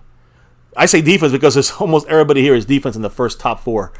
Micah Parsons, 94.4 rating, elite, along with DeMarcus Lawrence, also 94.4 elite. Malik Hooker was third, 91.8 with the interception. Chauncey Golston, believe it or not, with only 14 snaps, 85.4 rating there. Again, that's why Dan Quinn's using number 99 a lot. Then we got the 5th guy on this list, Tyron Smith. Well, I just talked about how great game he had. 1 pressure, 79.3 in the PFF grade. CeeDee Lamb, 77.5. Jake Ferguson, 75.5. And Kavontae Turpin, 75.2. Just great numbers across the board from above average to elite numbers, mainly elite on defense. Now, when you look at offense, the highest graded Cowboys on offense, small sample size, but Austin Richards was actually our highest rated guy because of he had like 6 snaps or something. Tyron Smith is truly the best guy on our PFF rankings on offense, and CeeDee Lamb right behind him with Jake Ferguson and Turpin following behind him. On defense, the highest graded Cowboys on defense when it comes to PFF, Micah, of course, number 1, DeMarcus Lawrence right there, tied with him, number 2, Malik Hooker, Chauncey Golston, and 5th, Osa Odigizua. Now, after the game yesterday, like I was saying, CeeDee Lamb and Micah Parsons were messing around with Sauce Gardner because he dropped that interception, an easy pick 6. And then CeeDee Lamb ran over there and said, quote, you need to catch them shits. You got to learn how to catch, bro. And then Sauce Gardner said, quote, I was on the jug machine the day before yesterday, and that shit ain't helped me. So, again, that's another thing that, kind of post-game happened there with the 3 guys. They like each other. Now, Micah Parsons, I'm going to stay with him for a second. Because after the game yesterday, of course, leaving the stadium he was holding his young daughter, the youngest of his 2 kids right now, right? After the 7 pressures, I'll talk about different numbers. PFF says 7 pressures. Next Gen says 9 pressures. I'll talk about that in a minute. But again, he had 2 sacks, forced and recovered a fumble. He left the stadium with his young daughter, and afterwards, he retweeted that picture of him walking out with his daughter. He said, quote, really became a girl dad, best shit ever. So much love to Mr. I understand. I understand that because I'm a girl dad too. Now, as far as this defense is concerned, baby, in 2023, a team through 2 games on with this Cowboy defense, we have 5 interceptions, 15 pass deflections.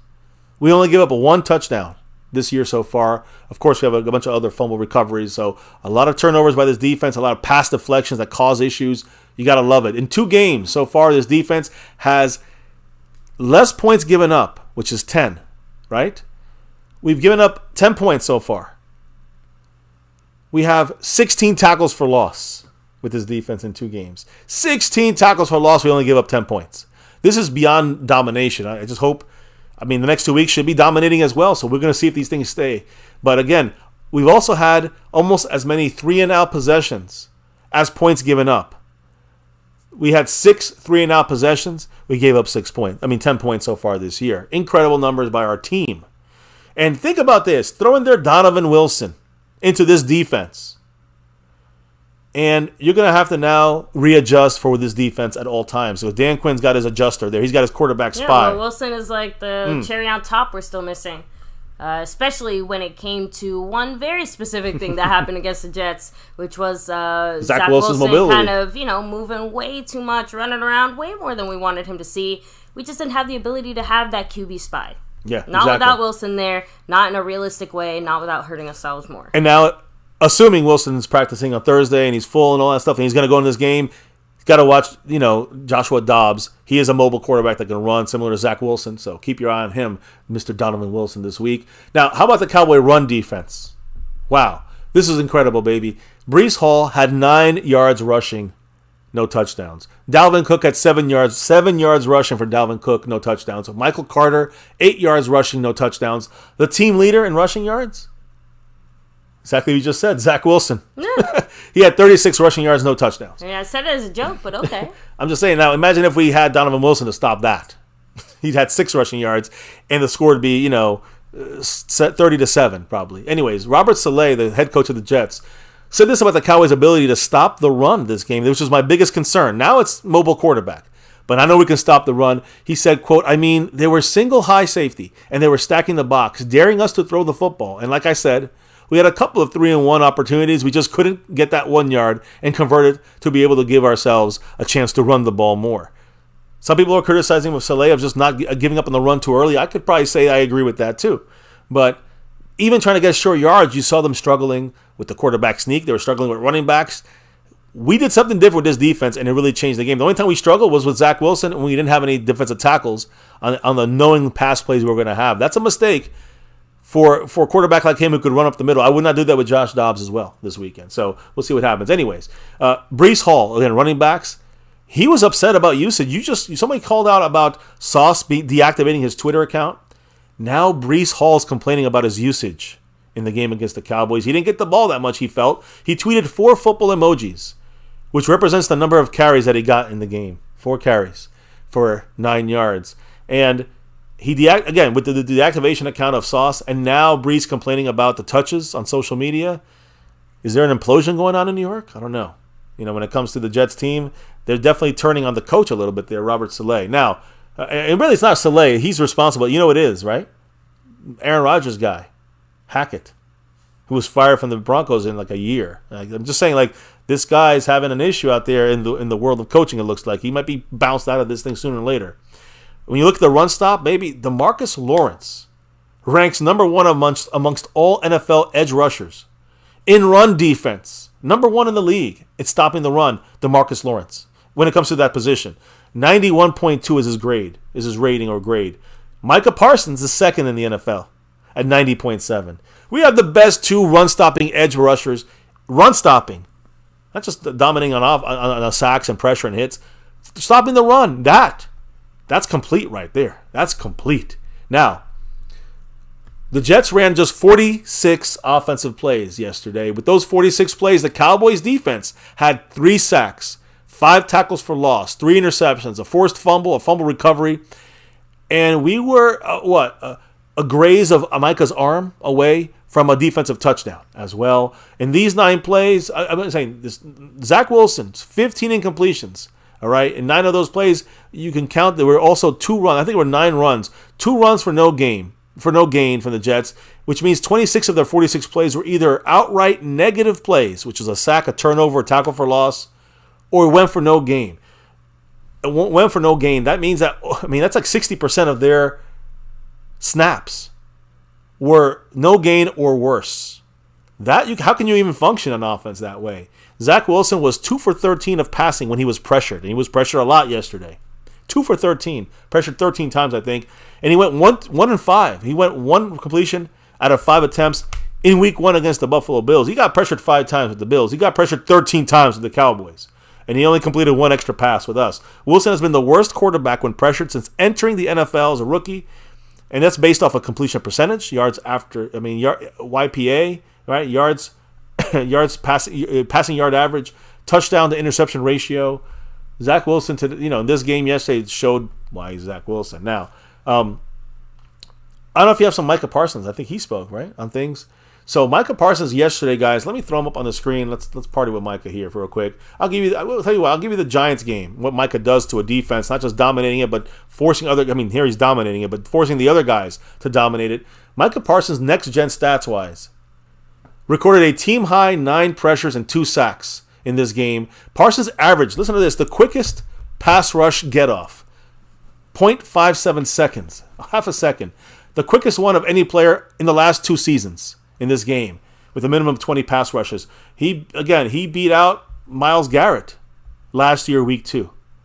For number 1, he had 0.58. Micah 0.57, the fastest. Myles Garrett's in the top of this for the last, 2 years, basically. Micah Parsons jumped him yesterday. So it just shows you how fast Micah's being up. It's superhuman. And again, the strategy by the Jets, how did they block Micah Parsons? He got 2 sacks, 4 quarterback hits, 9 pressures. Reviewed the video on all of his 29 pass rushes. Only 1 blocker on 16 of 29 plays. He was not double teamed too much. They didn't double team him, the Jets. He had 1 blocker on him, so 13 times he was double teamed, 16 times not double teamed. even though it's a lot of double teams for the NFL average, not for Micah. Again, in week 1, he basically rushed over right tackle most of the time.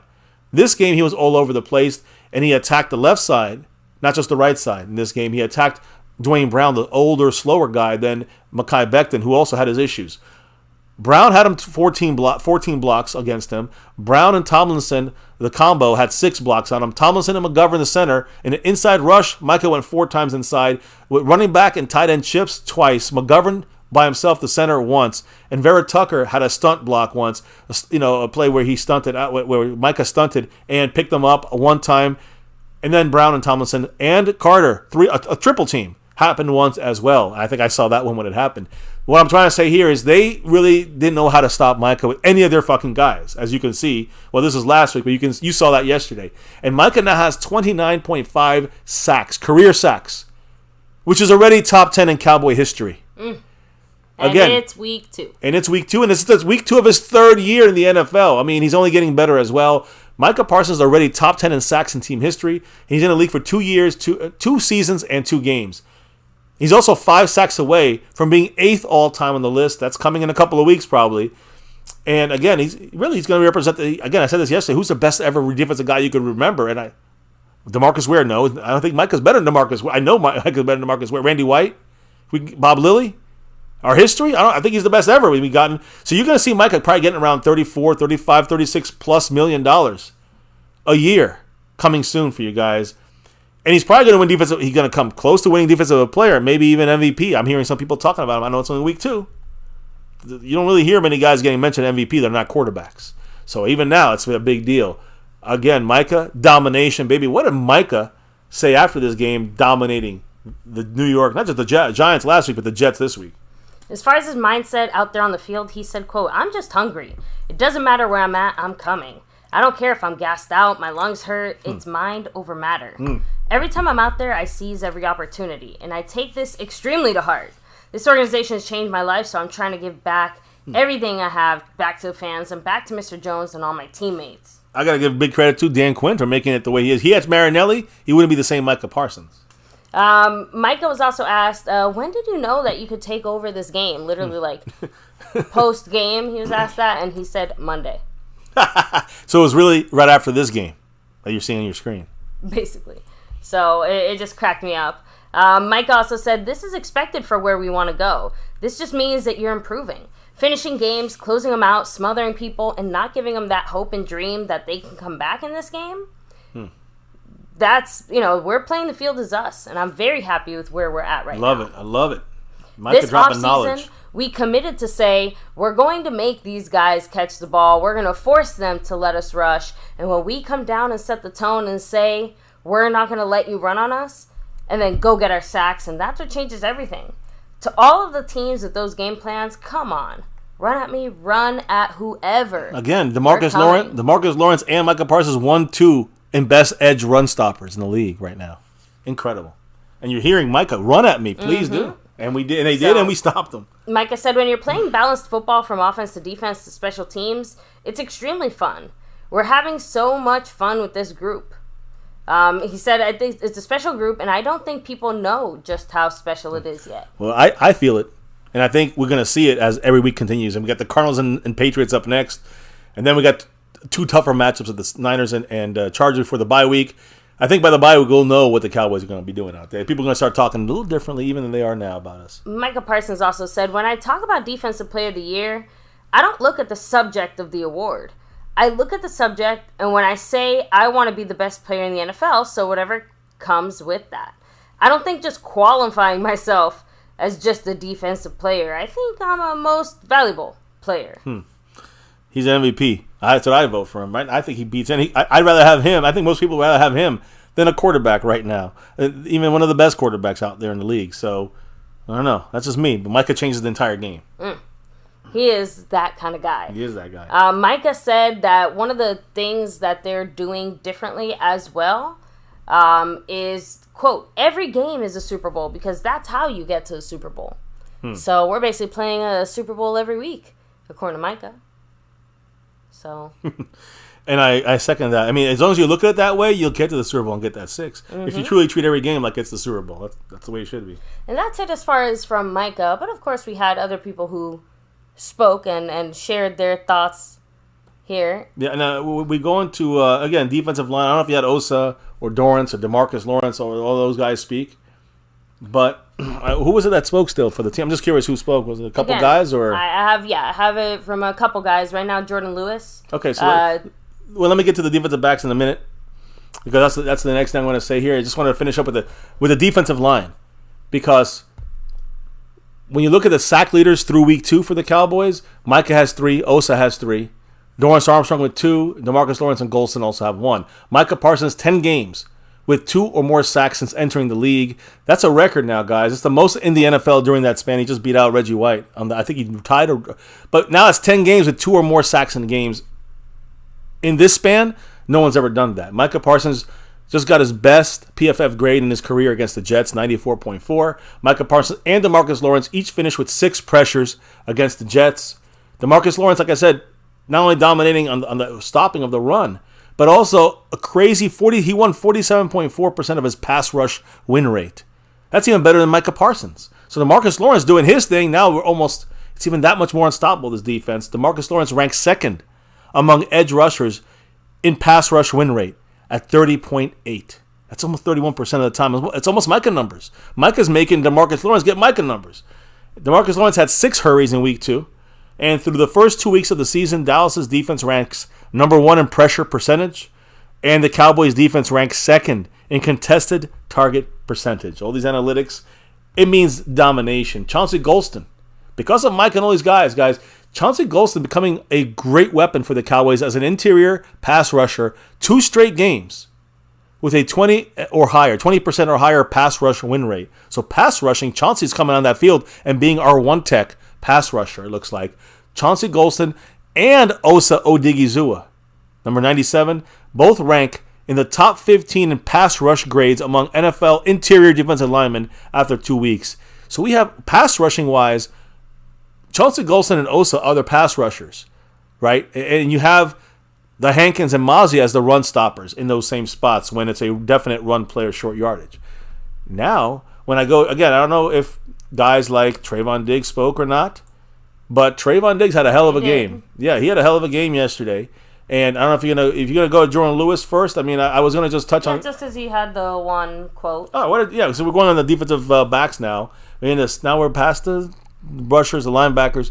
We're in the defensive backs, corners, and safeties. What did Jordan Lewis have to say, baby? Because he was one of the guys that were injured. He did get a couple of snaps. First game back since October something, right? When he broke his foot, Liz Frank fracture. So what did Mr. Jordan Lewis have to say? He said, "I felt amazing physically, man. We practiced hard, so good out there. Wasn't that bad. It wasn't that bad, and it felt good mentally. It was a confidence booster to know that I can go out there and I can press whoever they line up against me. It felt really good to go out there and do the job." I mean, again, crazy comeback for Mr. Jordan Lewis, and it's a great thing that he's back out there. Now a 4th cornerback able to dominate out there for us and help us out there. I mean, I got to be honest, baby. When you look at the cornerbacks like that slot corner, DaRon Bland was a starter. DaRon Bland, the 3rd lowest passer rating allowed when he was targeted. Again, that's so far in the NFL. The QBR is 16.7. That, again, I mean, a passer rating, that's horrible. That's like almost as bad as throwing in the dirt. And if you look at DaRon Bland this game in the All-22, I'm mentioning him because you mentioned Jordan Lewis. He's a strong tackler, does great in the run support. Only gave up 1 reception on 3 targets and gave up 8 yards. That's it. Oh, don't forget, he also forced an incompletion. Fantastic from him there. You look at the safety spots, Malik Hooker missed that tackle and kind of got in the way of Stephon Gilmore. Gilmore could have had a better game yesterday too. But when you saw Malik Hooker missing that tackle for the big touchdown for Zach Wilson to Garrett Wilson, you can see where also LVE and Marquise Bell both really ate up the play action. When they did the play action, they both went in a little late. Well, LV, I think, went late. It was just a bad. We were fooled on that play, and then left the middle of the defense open. the middle open there, and it was a great play by them. You got to give him credit. And then, of course, Malik Hooker missed the tackle, and that kind of ran in the path of Gilmore, and that stopped us from really securing no points or no touchdowns. That was too bad there. But either way, the cornerback, I'm talking about Stephon Gilmore, was expecting inside help from the linebackers. And that's really where that started on that one touchdown play. Trayvon Diggs with the Jets versus the Jets, only 5 targets against them. 0 catches allowed, guys. Trayvon Diggs locked down the Jets. He had 1 interception, of course. He forced 2 incompletions, a 0.0 passer rating allowed when targeted. This is Trayvon Diggs called domination. Again, Garrett Wilson, when you look at his breakdown, 3 of his coverages, 3 of the targets against Trayvon Diggs was when Garrett Wilson was out there and he was covering him. When he was covering Garrett Wilson had 3 targets, 0 catches, and had that interception when he was trying to attack Garrett Wilson. So, good. Trayvon Diggs doing his thing. Michael Carter, the running back, was covered by Trayvon on 1 target, no catches. And Alan Lazard, former Packer, now Green Bay Packer, now a New York Jet, had 1 target when Trayvon Diggs was there and no catches as well. Trayvon Diggs allowed just 26 yards on 8 targets through 2 games. According to PFF, he's also forced 3 turnovers. Not just the interception, but knocking the ball out against the Giants. Trayvon's living up to that contract, huh? 2 games right now. The passer rating when any quarterback targets Trayvon Diggs is 1.0 right now. PFF, guys, not PFF. A quarterback's rating is 1.0. It's 1 when you target Trayvon Diggs in a pass. You know what the passer rating is, baby? When you throw the ball on the ground on every play. If you did that every play, you know what the quarterback rating would be versus dirt? 39.6. Against Trayvon Diggs is 1. That means it's harder to throw against Stephon Gilmore and Trayvon Diggs and DaRon Bland. It's harder to throw against them than throwing to the dirt. That's domination. And who else is dropping a little love here? I saw it sneak through here. Who's dropping the love from above? Is it the man Jason Renfro? I believe it is, with $1.38 holler. Thank you so much, Jason. Appreciate you, of course. And actually, before I get to the Trayvon Diggs stuff, while we still have everybody here, take a second to hit like if you haven't already. Subscribe down below. Hit that notification bell. I know we're bringing you an extra late night Victory Monday, but our usual live streams are not this tardy. Yeah, I know. It was just a combination of a lot of things today. But hey, we're at the end of the thing now because you got to break it down for us here when it comes to Trayvon Diggs and the last couple of quotes that are there for our Cowboys. So, baby, take it down for us. Well, what did Trayvon Diggs and the rest of our defensive backs have to say? Well, Trayvon said, "I'm not surprised. That's the standard. That's what we live by and how we operate. We've got a lot of people on this defense that can make turnovers, whether it's a fumble, interception, strip sack. We can do it all." And there's John Montgomery with that $2 holler there. Thank you so much, John. He said, hit that like button. And am I on top still? Yeah, you are. John Montgomery with that J. Lou $2 holler. Taking Jason Renfro to 94 points, right? Appreciate you, John. And yes, he's still currently in first place on the overall board. Might be sitting there tonight. But by the end of the night, you might still be up there. But remember, the champions are crowned weekly. So Sunday after the game, we crown our champions, brother. So appreciate you, John, once again. And go Cowboys. Go ahead, baby. I'm sorry. Go ahead, take over. Trayvon Diggs also said, "I don't think there is a ceiling. I feel like everything has improved. We can be as great as we want to. We just have to stay focused every week and make sure that we execute." He also said that the D-line has changed the way that the backs play, saying it's changed the way that we play. "I feel like our front seven is really activated, really pushing in. The ball has to come out faster. They have different routes, and early in the game, when we had a lot of pressure, they started max protecting, and they have to adjust. We've got the best tandem in the league." And he's talking about himself and Gilmore, of course. Boom. "I feel like when he does what he's supposed to do and I do what I'm supposed to do, can't no one stop us." I agree. So, and of course, because it's only week 2, even Diggs said, hold up, wait a minute. Saying it's really fun, but we've just got to keep executing and keep putting our foot on the gas. Stay right here. Don't get too high. Don't get too low. Just stay focused and one game at a time. 1,000% agree. And treat every game like Micah said, a Super Bowl. You got to treat it seriously. Every one. Easy, hard, don't matter. Playoffs, regular season, play hard. Playoffs, you'll be ready by then. Diggs, as far as like what the next step is for the team, he said we need a game that's like 6 picks, 0 points, 10 sacks, or something like that. You got to keep upping that, huh? The Giants game was pretty big. This one was pretty big. Damn, they want to keep upping it. I love it. So, let me see here. Diggs also added in there. I don't think there's a ceiling, and I feel like, we touched on that already. So, yeah, that was it from Diggs. J-Ron Curse also spoke, though. As far as defending running quarterbacks, because obviously that was, and continues to be, one of the challenges we're going to keep facing going forward. And I would say, that's the Zach Wilson, but it also refers to, in my opinion, what's coming up this week against Joshua Dobbs and the Cardinals. That's what I said. It's very good. We have to make them pay. Understand that you're a quarterback in this league. We're coming to hit. We're hunting those backs. Feel it week in and week out. But if you want to be a part of that, then you're going to feel it as well. That's just how we approach things around here. If you want to run the ball as a quarterback, we're going to treat you like a running back. We're going to put these shoulder pads and this helmet on you. We're going to make you second guess if you want to get outside that pocket and scramble. You better start sliding. I wonder if Joshua Dobbs has been listening. Are you listening, Josh? Because we're coming for you. I love the thinly veiled threats. They really add to it. I love it. As far as the defense's historic start, Curse said the sky's the limit. We watch a lot of those historic defenses. And that's something that we try to mimic our game after. Yeah. We want to go out there and be the best. We want to jump ahead of those guys. We know it's not going to happen in 3 to 4 weeks. But as we continue to get better throughout the season, we know that we have a chance to be right up there with those guys. That's facts and more right there, honestly. Osa even chimed in as far as how dangerous our pass rush has become. He said extremely dangerous. We know that, and that's the fun part. People like to run the ball, so that's something we worked on in the offseason. Being able to win on first and second down like we did against the Jets and do what we love to do what we're good at, it's a lot of fun.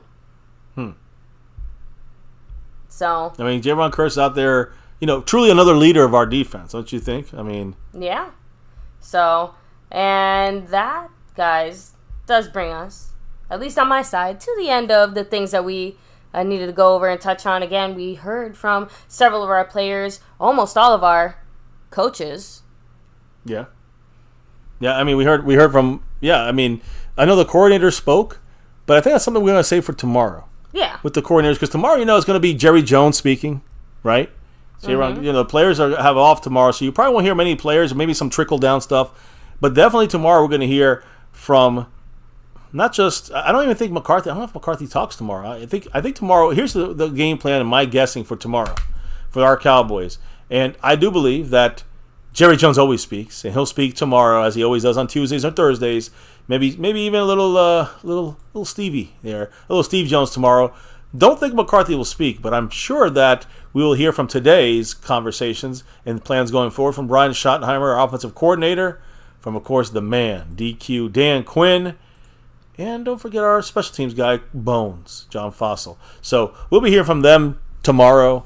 And, of course, any other Jerry Jones and any other, things going on. But it looks like we, knock on wood, escaped this game pretty scathe-free. And it also looks like, we'll be going into the Cardinal game a lot better shape, everything across the board, almost fully loaded again, and even better than we were after week 1. Now I think this team is really coming together better, and we smell blood in the water when it comes to the Cardinals' upcoming game. And their defense got weaker without Budda Baker. It's going to be a situation where it's going to be like shooting fish in a barrel. At least it should be. Definitely defensively, offensively.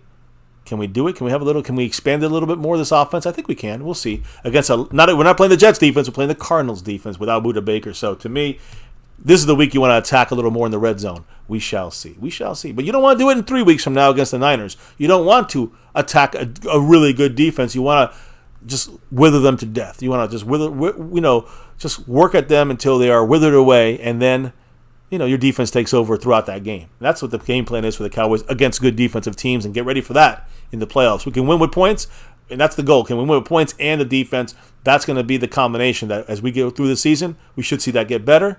And in the playoffs, this will be a tested team, hopefully making that run for 6 and beyond. So, baby, now that we wrapped it up here, we'll be kicking it off here. Again, resetting the screen here. We'll get back to our normal viewage here as far as the Jets. We're done. turn the page, close the book. It's time for the Cardinals to open that up. Probably get my brother in here who really knows. He's been to the games this year. He knows those Cardinals inside and out. I can't wait to find out and pick his brain about the Cardinals. Probably maybe Saturday or unless we have Snug X that night, then we'll probably have my brother another day. It really depends. He has a tough schedule. Dr. G. The doctoring is a lot. I think we're going to wait for Snug X's appearance on the show when we have maybe a more exciting game to discuss and talk about. Yeah, it's up to Snug X. I know it's up to Snug, but we'll discuss that here shortly. We have 3 more weeks to pick from, so, we got definitely some great matchups coming up. And anybody else who enters the over everything level, we'll make room for you too. So on that note, baby, again, much love to the sponsor of the week, Mark Hosepian, back-to-back like our 90s Cowboys. Let's smell that again and get our 6. Much love to him. He passed the the stream boss to Jason Renfro, who's holding it down at 94 points. Much love to the Cash App King.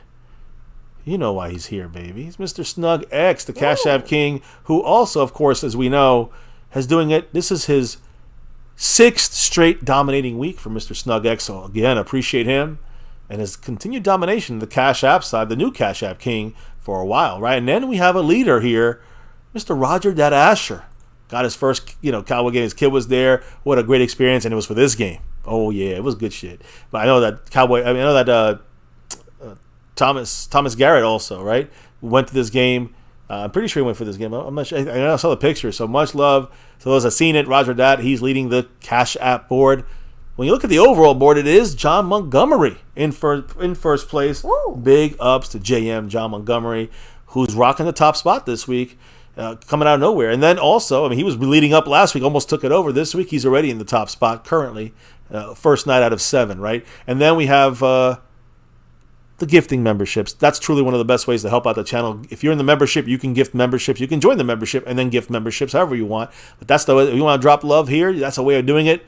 We get the love, but you also giving the love to the family members in the channel, in the chat, that don't have memberships, that can drop the emojis for the last time for the Jets. This time, tomorrow, we'll get the Cardinal ones up here for you guys. But if you're in the membership, that's one of the advantages, and gifting it is a great way to help the channel. Gives you tiebreakers as well on things. So, again, appreciate everybody on that, and appreciate Ron the Don Smith. You see him there.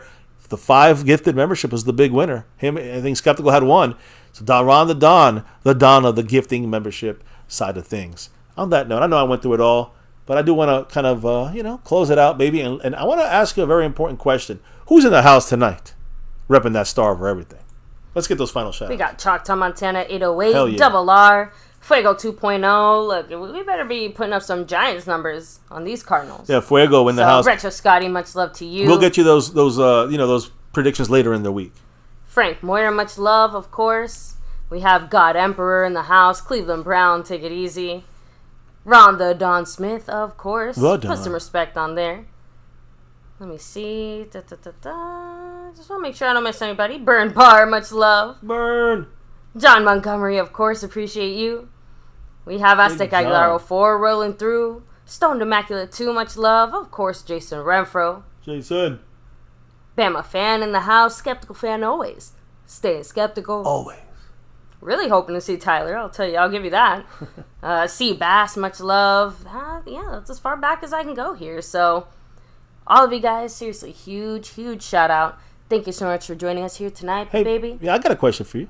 Why do we do what we do? That's my question. How did you know? What do we do here? Why do we do this on the nightly recap, 2 hours, solid 2-hour recap on our big win yesterday on Victory Monday, Victory Tuesday, I guess, closing the book and going on to the Cardinals? Why do we do this here on MCF every single night on YouTube? It's that navy blue, that silver too, and that star over everything. Win, lose, or draw, good, bad, or ugly, right here on MCF. We always rep that star over everything. And here on this YouTube channel for 6 years plus, 7 seasons and beyond, here on MyCowboysFamily, never forget the number one thing here, now, and forever. As always, Go Cowboys. Let's get that 6 and beyond. Thank you guys for dropping the knowledge in the chat all night long. Thank you guys for dropping the love from above tonight. Big shout outs to those that did it. Roger that Asher, Brandon James, A. Lavelle, John Montgomery, Clark motherfucking Kent, Jason Renfro, and Stubby 1085. Again, can't do this without you guys' love and support. The drops of knowledge, the drops of love. Now it's time to drop out and clock out for the night officially. Relock and reload tomorrow. Like I said, what we're going to do, you know what's coming down, and talk about all the Cowboy news, info, and updates. But before we can officially drop out of here for the night, baby, what do we got to do? We got to drop the beat. Oh, yeah. Beat's been dropped, guys. Thank you. It's a wrap here. My Cowboys family. Celebration is over for this win. It's on to week 3 in the Cardinals. We'll get into this, dive a lot deeper tomorrow, get those first looks. Say goodbye to the Jets emojis, guys. Bye, Jets emojis. Drop them the last time. Tomorrow we got the Cardinals emojis popping up and pooping up. That's hopefully what they'll play like this week. Guys, thank you once again for repping it here with us. By the way, much love for Frank Moyer, by the way, for those the cards raffle. We did it yesterday. I hope you got to see that, Mr. Frank Moyer. But I also had to tell Frank Moyer, who's a Philadelphia Eagle fan, that, 5 is always greater than 1, baby. You know the deal. Cry, Eagles, cry. That's definitely factuals. Hey, here in MCF, we're done for tonight. Another recap, but a special recap tonight. It was another Cowboys chat in the books. The Jets recap, we're done with them. Now it's time to focus on those Redbirds from Arizona, the Cardinals. Talked about it all. McCarthy, Dak, the connection to CeeDee Lamb, the defense. And Jerry Jones speaking about it all here. We heard from everyone, broke it all down. PFF, analytics, statistics. Let's get that third win against them Cardinals, right? Right here in MCF, it's always about that navy blue, the silver 2. That star over everything. Never, ever forget the number one thing right here on my Cowboys family. Much love to everyone. We'll see you back tomorrow for another one. Have a good night, guys. Thanks for hitting that like, subscribe, and notification bell. See you tomorrow. Stay safe. Much love. Peace out. And never, ever forget, Go Cowboys!